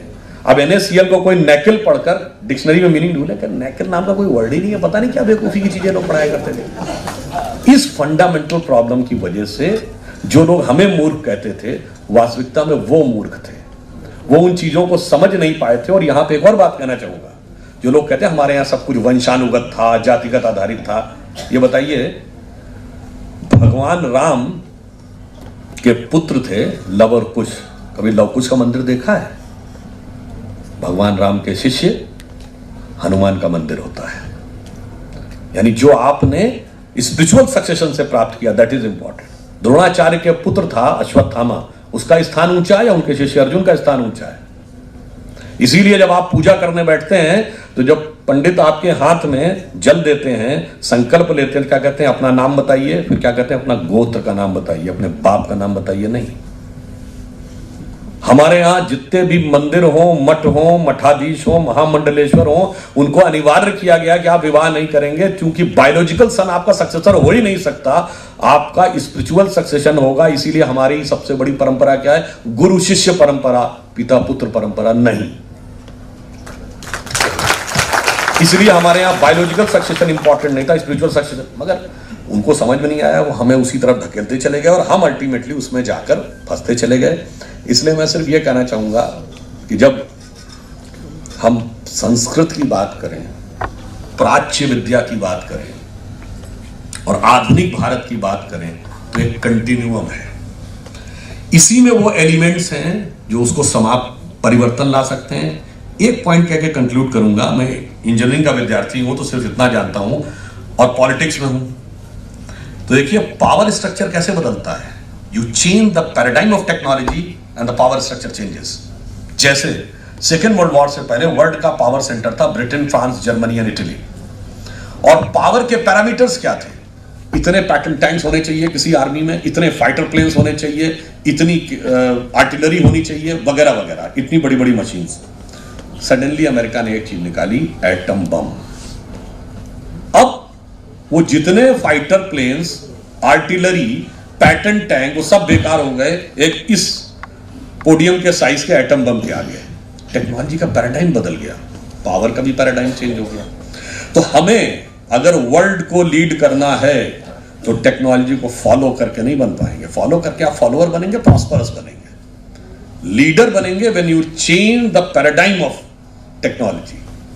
और पैराडाइम ऑफ टेक्नोलॉजी कैसे चेंज होगी? उसके एलिमेंट अगर हैं तो हमारे सब प्राचीन ग्रंथों और प्राचीन विद्याओं में है। जिसको सिर्फ एक एग्जाम्पल देकर समाप्त करूंगा। आज से 50-60 साल पहले कहा जाता था, हमें ये क्या बेवकूफी बात है, कहते हैं नॉलेज अटेन करनी है तो जाके ध्यान लगाओ। अरे ऐसे कहीं हो सकता है कि अपने आप नॉलेज आ जाएगी? If you want to attain knowledge, you must go outreach the people, meet the persons, understand the things, then you will be able to understand what is, and then when you will be able to attain a knowledge like what Darwin has done. आज मैं आपसे पूछना चाहता हूं कि आपको New York times अखबार पढ़ना है तो दो तरीके हैं। दिल्ली से न्यूयॉर्क की फ्लाइट पकड़िए, 16 से 22 घंटे लगेंगे, एक दिन पूरा हो जाएगा। आज का अखबार कल पढ़िए जाके। और दूसरा है कि अपने मोबाइल में डाउनलोड करिए न्यूयॉर्क टाइम्स, तो तुरंत पढ़ लीजिए। क्यों? हमारे सबके हाथ में मोबाइल है, एक डिवाइस है। जिसने डिवाइस बनाई है तो उसके अंदर एक सॉफ्टवेयर भी बनाया है, और जब सॉफ्टवेयर बना है, सपोर्टिंग सॉफ्टवेयर है, तो कनेक्टिंग नेटवर्क भी है। उसी ढंग से हमारा शरीर एक डिवाइस है, इसके अंदर जो हमारा अंतःकरण है, मन, बुद्धि, चित्त, अहंकार, हमारी चेतना, ये सपोर्टिंग सॉफ्टवेयर है और कनेक्टिंग नेटवर्क भी है। इस पॉइंट पे आपको छोड़ता हूं कि अगर वो कनेक्टिंग नेटवर्क कॉमन नहीं है तो आप सबको ये रंग भूरा क्यों दिखाई पड़ता है? अगर हम सब यूनिक आइडेंटिटी है तो किसी को भूरा दिखे, किसी को नीला दिखे। इसका मतलब एक सार्वभौमिक बुद्धि भी है, जिसको महत कहा जाता है। वो एक कनेक्ट, जैसे आज साइबर स्पेस है, आप कोई बटन डायल करेंगे, लिखेंगे तो वही गूगल से उस वर्ड के आते ही आपके डिवाइस में भी वही आएगा, हमारे डिवाइस में भी वही आएगा। उसी ढंग से एक सार्वभौमिक बुद्धि है, केवल उस नेटवर्क से कनेक्ट होने की जरूरत है, फटाक से डाउनलोड होता है। इसलिए मैं अंत में ये कह के बात को समाप्त करता हूं। देखिए, सारी बातें एकदम स्पष्ट हैं। हम युवा देश हैं। 21वीं सदी के इस दौर में जो हमारा फंडामेंटल बेस ऑफ नॉलेज है, वही सिर्फ हमारे लिए नहीं, दुनिया के लिए भी कल्याणकारी है। क्योंकि हमने कभी किसी के ऊपर, India is the only country which never went for invasion, because our fundamental culture which was a Hindu culture which never believed in conversion. Those who consider it as a religion, इसमें conversion का concept ही नहीं है कि आप हिंदू कैसे बन सकते हैं, कहीं लिखा ही नहीं है। सिर्फ आप हिंदू माता पिता संतान होने चाहिए। और हम अंतर की यात्रा पे ध्यान देते हैं, बाहर की यात्रा पे नहीं। हम नॉलेज पे नहीं, ज्ञान और विवेक पे ध्यान देते हैं। हम पुस्तक पे नहीं, हम दर्शन पे ध्यान देते हैं। फिर भी हमें कम्युनल कहा जाता है। तो जिस कम्युनल के लिए हमें कम्युनल कहा जाता है, उस पर अटल जी की एक पंक्ति के साथ मैं समाप्त करूंगा। बड़ी प्रसिद्ध कविता थी, पुराने लोग पता होगी, हिंदू तन मन हिंदू जीवन रग रग हिंदू मेरा परिचय, जिसमें भारत का सारा सार है। वो कहते हैं कि होकर स्वतंत्र मैंने कब चाहा मैं कर लूं जग को गुलाम, मैंने तो सदा सिखाया है करना अपने मन को गुलाम। गोपाल राम के नामों पर कब मैंने अत्याचार किया, कब दुनिया को हिंदू करने घर घर में नरसंहार किया।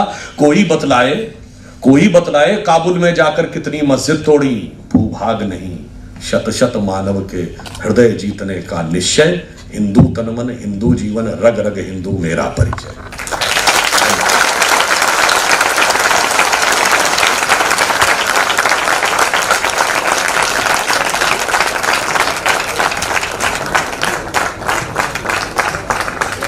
धन्यवाद।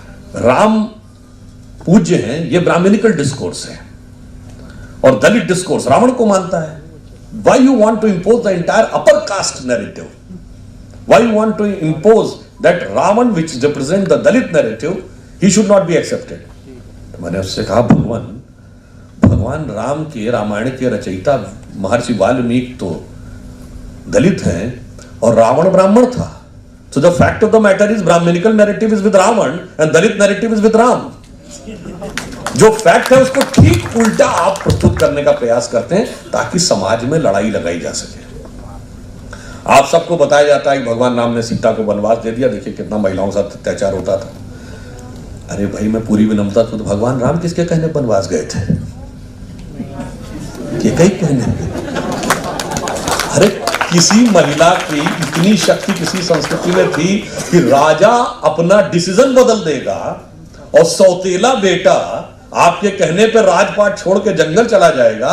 मगर हमें हिस्ट्री में एंगल नहीं बताया गया, क्योंकि sir Vincent Smith, sir John Marshall, sir Martin Wheeler, sir Lane Poole के इतिहास में मां बेटी तो कोई ऐसा वो नहीं है जिसको कि जिसमें भेद पैदा किया। कोई किसी की मां है, कोई किसी का बेटा है, कोई किसी की बेटी है। हाँ, स्त्री पुरुष दो ऐसे वर्ग हैं जिसमें विभेद पैदा किया जा सकता। कहते हैं साहब युधिष्ठिर ने द्रौपदी को जुए में हार दिया, ये क्या बात होती है? भाई, उससे पहले 5 भाइयों को जुए पे हारा। भाई, पति पत्नी का एक दूसरे पर अधिकार ज्यादा है, आपका अपने भाई बहन पर अधिकार ज्यादा है बड़े होने के बाद। पर वो इशू नहीं बनाया, क्योंकि भाई तो मैं किसी का भाई हूं, ये मेरा भाई है, तो डिवीजन क्रिएट करना पॉसिबल नहीं है। उस पॉइंट पे हिट करो जहां से क्रैक डेवलप किया जा सके। फिर आप आइए, अगर आप देखें इसी में एक दूसरा एंगल देखिए, कोई व्यक्ति इस पे कोई भी अन्यथा विचार रख सकता है। भगवान राम ने सीता जी को वनवास किसके कहने पे दिया? धोबी के कहने। धोबी रिप्रेजेंट करता है the person standing on the lowest pedestal of the society, king the person standing on the highest pedestal of the society, wife the most believed one. राज धर्म की मर्यादा के लिए प्रेम का परित्याग करने का उदाहरण समाज की सबसे निचली सीढ़ी पर खड़े हुए व्यक्ति की संतुष्टि के लिए यह भगवान राम ने दिया। अरे प्रेम के लिए राज धर्म को तोड़ने वाले तो Henry the 8th, Louis the 16th, Salim Anarkali 50 उदाहरण मौजूद है।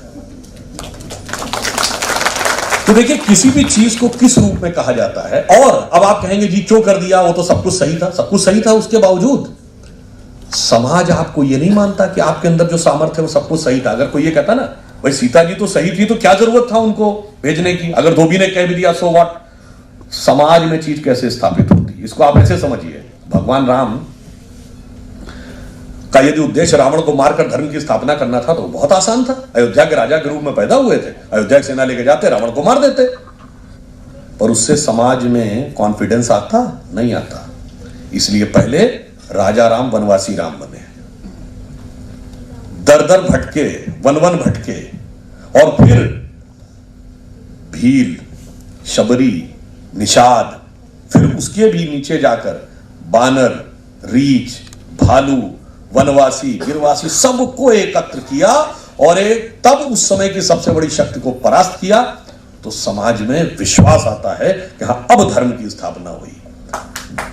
जैसे गुरु तेग बहादुर थे, जब गुरु तेग बहादुर को कहा जा रहा था कि आप चमत्कार दिखाइए और जेल से बाहर आ जाइए, बलिदान क्यों दे रहे हैं? उनका मैं चमत्कार दिखा के बाहर आ जाऊंगा तो समाज में कॉन्फिडेंस कैसे आएगा? वो तो कहेंगे वो तो गुरु थे, उनके पास तो अद्भुत शक्ति थी, आध्यात्मिक शक्ति, वो निकल के आ गए। जैसे भगवान राम रावण को मार गए, राजा थे इसलिए मार दिया, हम तो मामूली से आदमी। तो हर चीज पे राजा अपने एक्ट, तो गुरु तेग बहादुर ने न सर कटवा दिया, मगर ये नहीं किया कि चमत्कार दिखा के बाहर आ जाते। तो हमारे यहां जो समाज के उच्च आदर्श थे वो उस चीज को करते थे कि समाज का निम्नतम व्यक्ति भी उसके साथ जुड़ सके। मगर खैर, अब आप और आगे आइए। इसके आने के बाद आप सब में से बहुत सारे लोगों को जब गुड़गांव का नाम गुरुग्राम कर दिया गया तो उन्होंने कहा जी द्रोणाचार्य के नाम पे क्यों कर दिया गया, एकलव्य का अंगूठा कटवा दिया था। मैं आप में से पूछना चाहता हूं कि आप में से कितने लोगों को पता है कि महाभारत के कौन से चैप्टर में एकलव्य का उल्लेख है?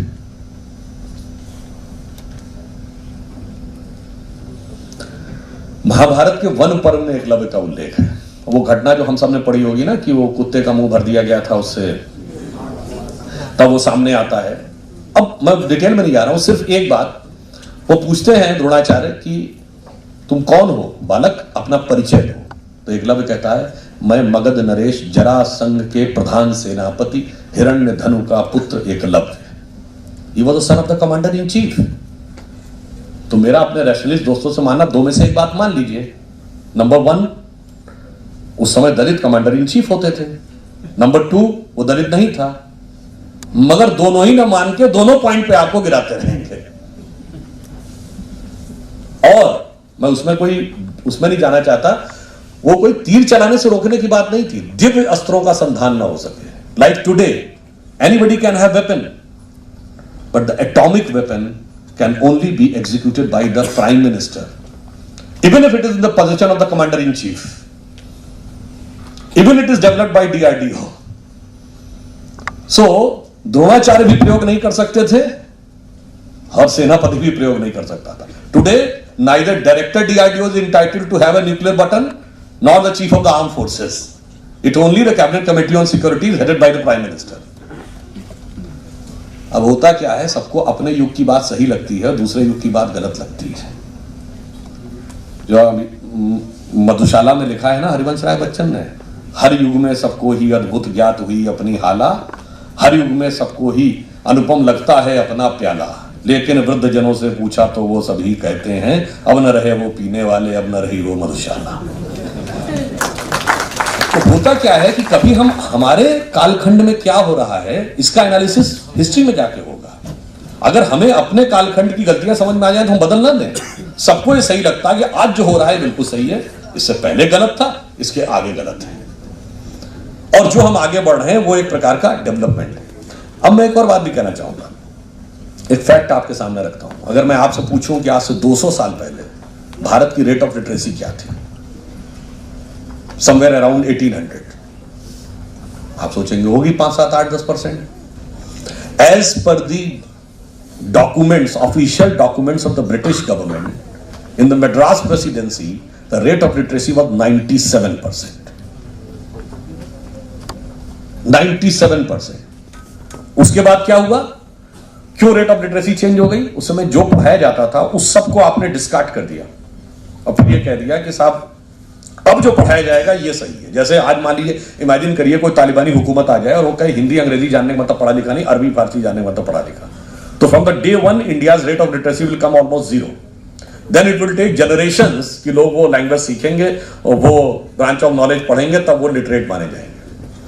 और उसमें कितना सच और कितना झूठ था, मैं आपको एक लेटर कोट करता हूं। It is 3rd of April 1824 written by Collectorate of Chengalput to the Chairman Board of Revenue, Presidency of Madras। उसमें उसके सारे स्कूलों का वर्णन है। कह रहा 551 स्कूल हैं इस पूरे जिले में। अब मजेदार बात यह है कि जो उसमें स्टूडेंट्स हैं उनकी संख्या कास्ट वाइज है। तो उसमें लिखा हुआ है ब्राह्मण स्कॉलर्स 688, फिर उसमें है क्षत्रिय स्कॉलर, वैश्य स्कॉलर, फिर उसमें लिखा हुआ है, वर्ड यूज किया गया शूद्र स्कॉलर, SOODRA लिखा हुआ है। तो उनकी संख्या जानते कितनी लिखी है? 4800 समथिंग। इसके बाद हमें समझा दिया गया कि नहीं, पढ़ने नहीं दिया जाता था, ये नहीं करने दिया जाता था, प्राचीन काल में ये होता था, इस समय ये होता था। बहुत सी ऐसी फैक्ट की चीजें थी। इन दोनों चीजों पे हमको एकदम टिल्ट करके हमारे दिमाग में रखा गया, और संयोग या दुर्योग ये कहिए कि फंडामेंटल चीज हमें पढ़ने को नहीं दी गई। मैं एक और बात आपसे बताना चाहता हूं, Sanskrit is the mother of all languages. ये कहने वाला कौन था? कोई भारतीय नहीं था, sir William Jones, who was at the time जज of the Calcutta high court. और उन्होंने क्यों किया संस्कृत का अनुवाद? उनको किसी ने कालिदास के अभिज्ञान शाकुंतलम के कुछ एक्सर्ट्स अंग्रेजी में अनुवाद करके बताए, तो वो इतना फैसिनेट हो गए कि इतनी सुंदर उपमाएं, इतना सुंदर साहित्य जिस पुस्तक में है, मैं उसे ओरिजिनल पढ़ना चाहूंगा। तो संस्कृत उनको सीखनी शुरू की। वो एक अलग कहानी है कि उनको सिखाने कोई तैयार नहीं था उस समय, कि म्लेच्छ को देवभाषा नहीं सिखाएंगे। बड़ी मुश्किल से वो एक टीचर तैयार कर पाए। अब ये सच है या झूठ मुझे पता नहीं, जनश्रुति ये है कि वो जो टीचर उनको पढ़ा रहे थे वो कहते थे 3.5 हाथ की दूरी पर बैठना ताकि तुम्हारी छाया ना पड़ जाए, वरना मैं अपवित्र हो जाऊंगा। खैर, उन्होंने सीखा, और जब अभिज्ञान शाकुंतलम का 4th सर्ग उन्होंने पढ़ा तो उस रात वो सोए नहीं। उनके सहयोगी ने पूछा, क्या बात है, आप इतने बेचैन क्यों हैं? कहा, बेचैन ये है कि मैं इमेजिन नहीं कर पा रहा हूं कि इतनी सुंदर उपमाएं, इतना सुंदर ह्यूमन माइंड की कल्पना हो सकती है क्या, जो अभिज्ञान शाकुंतलम में लिखी है। बाण भट्ट की कादंबरी पढ़िए तो एक एक पेज का एक एक सेंटेंस है, 4-4, 6-6 लाइन का एक एक वाक्य है। मगर अफसोस हमारे लिटरेचर के सिलेबस में जाएंगे तो पढ़ाया जाएगा, ना कालिदास पढ़ाए जाते हैं, ना बाण भट्ट पढ़ाए जाते हैं, उल्टा ही पढ़ाया जाता है Kalidas was the Shakespeare of India. Shakespeare का साहित्य और कालिदास के साहित्य में जमीन आसमान का था। हमारे दिमागों में क्या भरा गया? युवा पीढ़ी तो प्यार मोहब्बत की बातें में बड़ी रुचि लेती है। तो प्यार मोहब्बत में कौन? सलीम अनारकली, जोधा अकबर, शीरी फरहाद, लैला मजनू, रोमियो जूलियट, बस यही। राजा दुष्यंत और शकुंतला नहीं ध्यान हमें। राजा उदयन और वासव दत्ता, स्वप्न वासव दत्ता, संस्कृत में नहीं पढ़ा। कालिदास का पहला ग्रंथ क्या था? मालविका अग्निमित्रम। अग्निमित्र और मालविका की प्रेम कथा, और वो आप पढ़िए तो मैं आपको सही बात कह रहा हूं, उसके मैंने तो अनुवाद ही पढ़ा है बहुत सारा, थोड़ा बहुत पढ़ के आपका दिमाग घूम जाएगा।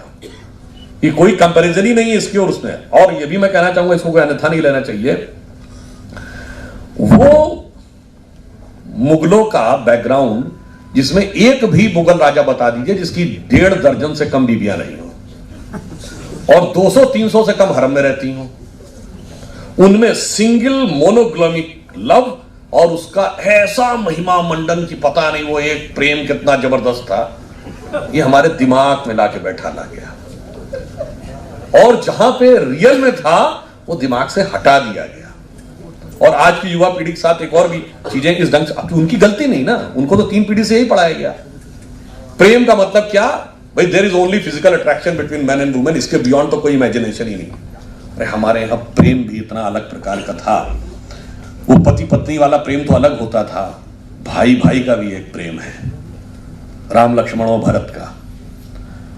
मित्र का भी एक प्रेम है, कृष्ण और सुदामा का। गुरु और शिष्य का भी एक प्रेम है, माता और पिता के प्रति भी एक प्रेम है, भगवान और भक्त का भी एक प्रेम है, भक्त का भगवान के प्रति एक प्रेम है और भक्त का भगवान का भक्त के प्रति एक प्रेम है। इतना डाइवर्सिफाइड। जैसे आप लोग सब चूंकि हायर एजुकेशन में है, अंतर जानते क्या होता है? जब बच्चा पहली दूसरी क्लास में होता है तो साइंस एक जनरल सब्जेक्ट है, वही टीचर साइंस पढ़ा देगा, वही सोशियोलॉजी पढ़ा देगा, वही हिस्ट्री पढ़ा देगा, सब एक ही सब्जेक्ट। 6th, 7th, 8th के बाद ये हो जाता है कि भाई वो जो ह्यूमैनिटीज वाले सब्जेक्ट एक टीचर पढ़ा पाएगा और साइंस वाले एक। जब आप 10th ऑनवर्ड्स आते हैं तो साइंस में भी डिवीजन हो जाएगा, फिजिक्स, केमिस्ट्री, मैथ्स एक टीचर पढ़ाएगा, जूलॉजी, बॉटनी एक टीचर पढ़ाएगा। जब आप पीएचडी में आते हैं तो एक एक सब्जेक्ट का एक एक टाइटल के स्पेशलाइज्ड टीचर्स होते हैं। यही हमारे यहाँ था। और वो करिया अक्षर भैंस बराबर थे। वो जब अपनी नजर से देखने लगे सब इक्वलिटी, सब इक्वलिटी, अरे भाई इक्वलिटी नहीं होती। पीएचडी के लेवल पे आके आओ, एक से एक यूनिकनेस है, उस मेंटल लेवल पे आप पहुंचिए। तो मैं एक और उदाहरण देकर, बहुत समय नहीं लूंगा, बात को समाप्त करना चाहूंगा। मार्क्स ने अपनी किताबों में लिखा कि भारतीय प्राच्य विद्या के संदर्भ में एक उदाहरण देख करना चाहता हूं। वो हिंदू जाति चाहे कितनी समृद्ध रही हो, पर जो बंदर, हनुमान और नंदी बैल की पूजा करते थे वो इसी लायक थे कि उन पर हुकूमत की जाए। ऐसा मुझे मैंने स्वयं नहीं पढ़ा, मुझे बताया गया कि इस ढंग के थॉट दिए गए। आप सबने कभी इस पे ध्यान दिया कि हनुमान बंदर हैं, इसका अर्थ क्या है?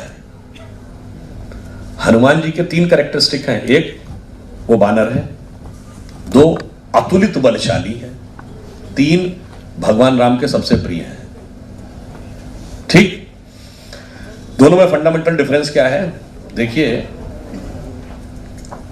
बंदर मन की चंचल वृत्ति का प्रतीक है। आप कभी ध्यान लगाने बैठिए, एक सेकंड के लिए आपका ध्यान किसी पॉइंट पे कंसंट्रेट नहीं होगा। कभी एक टॉपिक पे भागे, कभी दूसरे टॉपिक पे, कभी फ्यूचर पे, कभी पास्ट पे।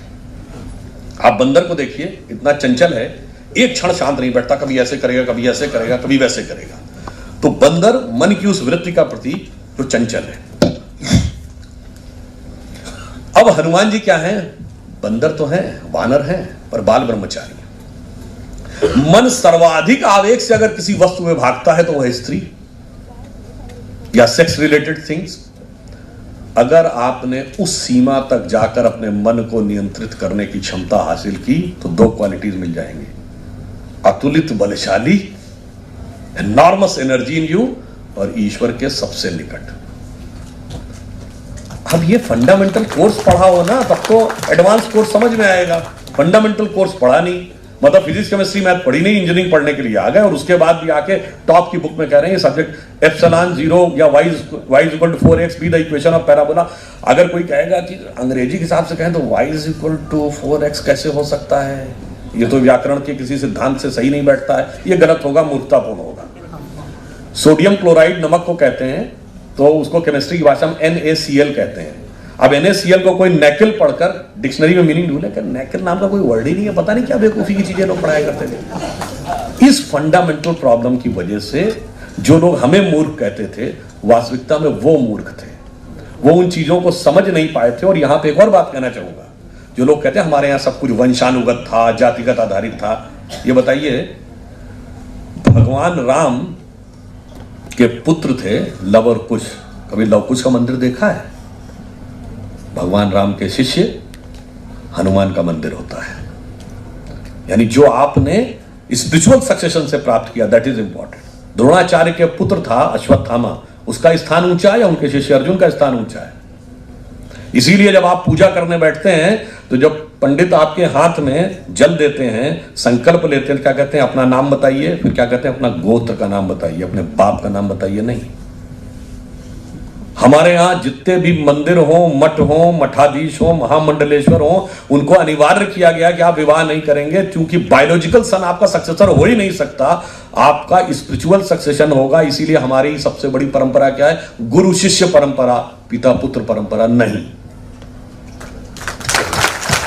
इसलिए हमारे यहां बायोलॉजिकल सक्सेशन इंपॉर्टेंट नहीं था, स्पिरिचुअल सक्सेशन। मगर उनको समझ में नहीं आया, वो हमें उसी तरफ धकेलते चले गए और हम अल्टीमेटली उसमें जाकर फंसते चले गए।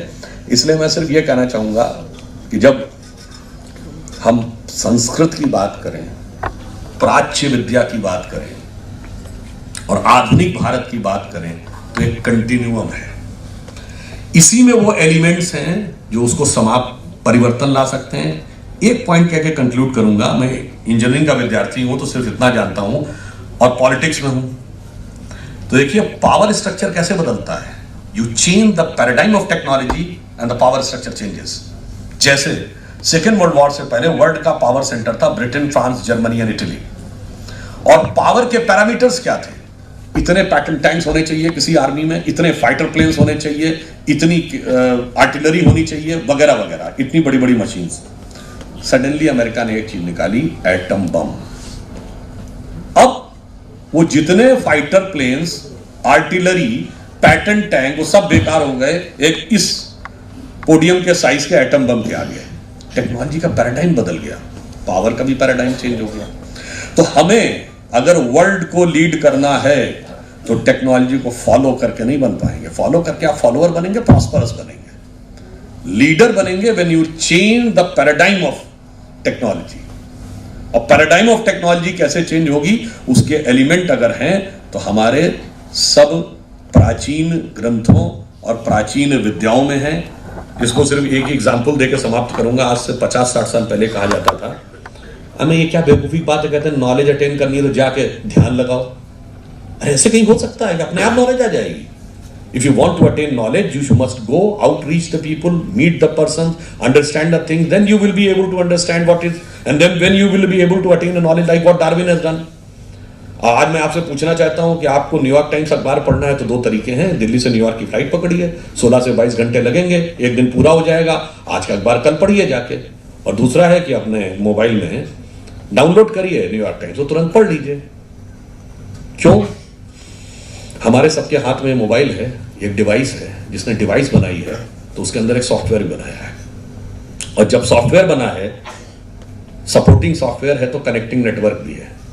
उसी ढंग से हमारा शरीर एक डिवाइस है, इसके अंदर जो हमारा अंतःकरण है, मन बुद्धि चित्त अहंकार, हमारी चेतना, ये सपोर्टिंग सॉफ्टवेयर है और कनेक्टिंग नेटवर्क भी है। इस पॉइंट पे आपको छोड़ता हूं कि अगर वो कनेक्टिंग नेटवर्क कॉमन नहीं है तो आप सबको ये रंग भूरा क्यों दिखाई पड़ता है? अगर हम सब यूनिक आइडेंटिटी है तो किसी को भूरा दिखे, किसी को नीला दिखे। इसका मतलब एक सार्वभौमिक बुद्धि भी है, जिसको महत कहा जाता है, वो एक कनेक्ट। जैसे आज साइबर स्पेस है, आप कोई बटन डायल करेंगे, लिखेंगे तो वही गूगल से उस वर्ड के आते ही आपके डिवाइस में भी वही आएगा, हमारे डिवाइस में भी वही आएगा। उसी ढंग से एक सार्वभौमिक बुद्धि है, केवल उस नेटवर्क से कनेक्ट होने की जरूरत है, खटाक से डाउनलोड होता है। इसलिए मैं अंत में ये कह के बात को समाप्त करता हूं। देखिए, सारी बातें एकदम स्पष्ट हैं। हम युवा देश हैं। 21वीं सदी के इस दौर में जो हमारा फंडामेंटल बेस ऑफ नॉलेज है, वही सिर्फ हमारे लिए नहीं, दुनिया के लिए भी कल्याणकारी है, क्योंकि हमने कभी किसी के ऊपर, India is the only country which never went for invasion, because our fundamental culture which was a Hindu culture which never believed in conversion. Those who consider it as a religion, इसमें कन्वर्जन का concept ही नहीं है कि आप हिंदू कैसे बन सकते हैं, कहीं लिखा ही नहीं है, सिर्फ आप हिंदू माता पिता संतान होने चाहिए। और हम अंतर की यात्रा पे ध्यान देते हैं, बाहर की यात्रा पे नहीं। हम नॉलेज पे नहीं, ज्ञान और विवेक पे ध्यान देते हैं। हम पुस्तक पे नहीं, हम दर्शन पे ध्यान देते हैं। फिर भी हमें कम्युनल कहा जाता है। तो जिस कम्युनल के लिए हमें कम्युनल कहा जाता है, उस पे अटल जी की एक पंक्ति के साथ मैं समाप्त करूंगा। बड़ी प्रसिद्ध कविता थी, पुराने लोग पता होगी, हिंदू तन मन हिंदू जीवन रग रग हिंदू मेरा परिचय, जिसमें भारत का सारा सार है। वो कहते हैं कि होकर स्वतंत्र मैंने कब चाहा मैं कर लूं जग को गुलाम, मैंने तो सदा सिखाया है करना अपने मन को गुलाम। गोपाल राम के नामों पर कब मैंने अत्याचार किया, कब दुनिया को हिंदू करने घर घर में नरसंहार किया। कोई बतलाए काबुल में जाकर कितनी मस्जिद तोड़ी, भूभाग नहीं शत शत मानव के हृदय जीतने का निश्चय। हिंदू तन मन हिंदू जीवन रग रग हिंदू मेरा परिचय।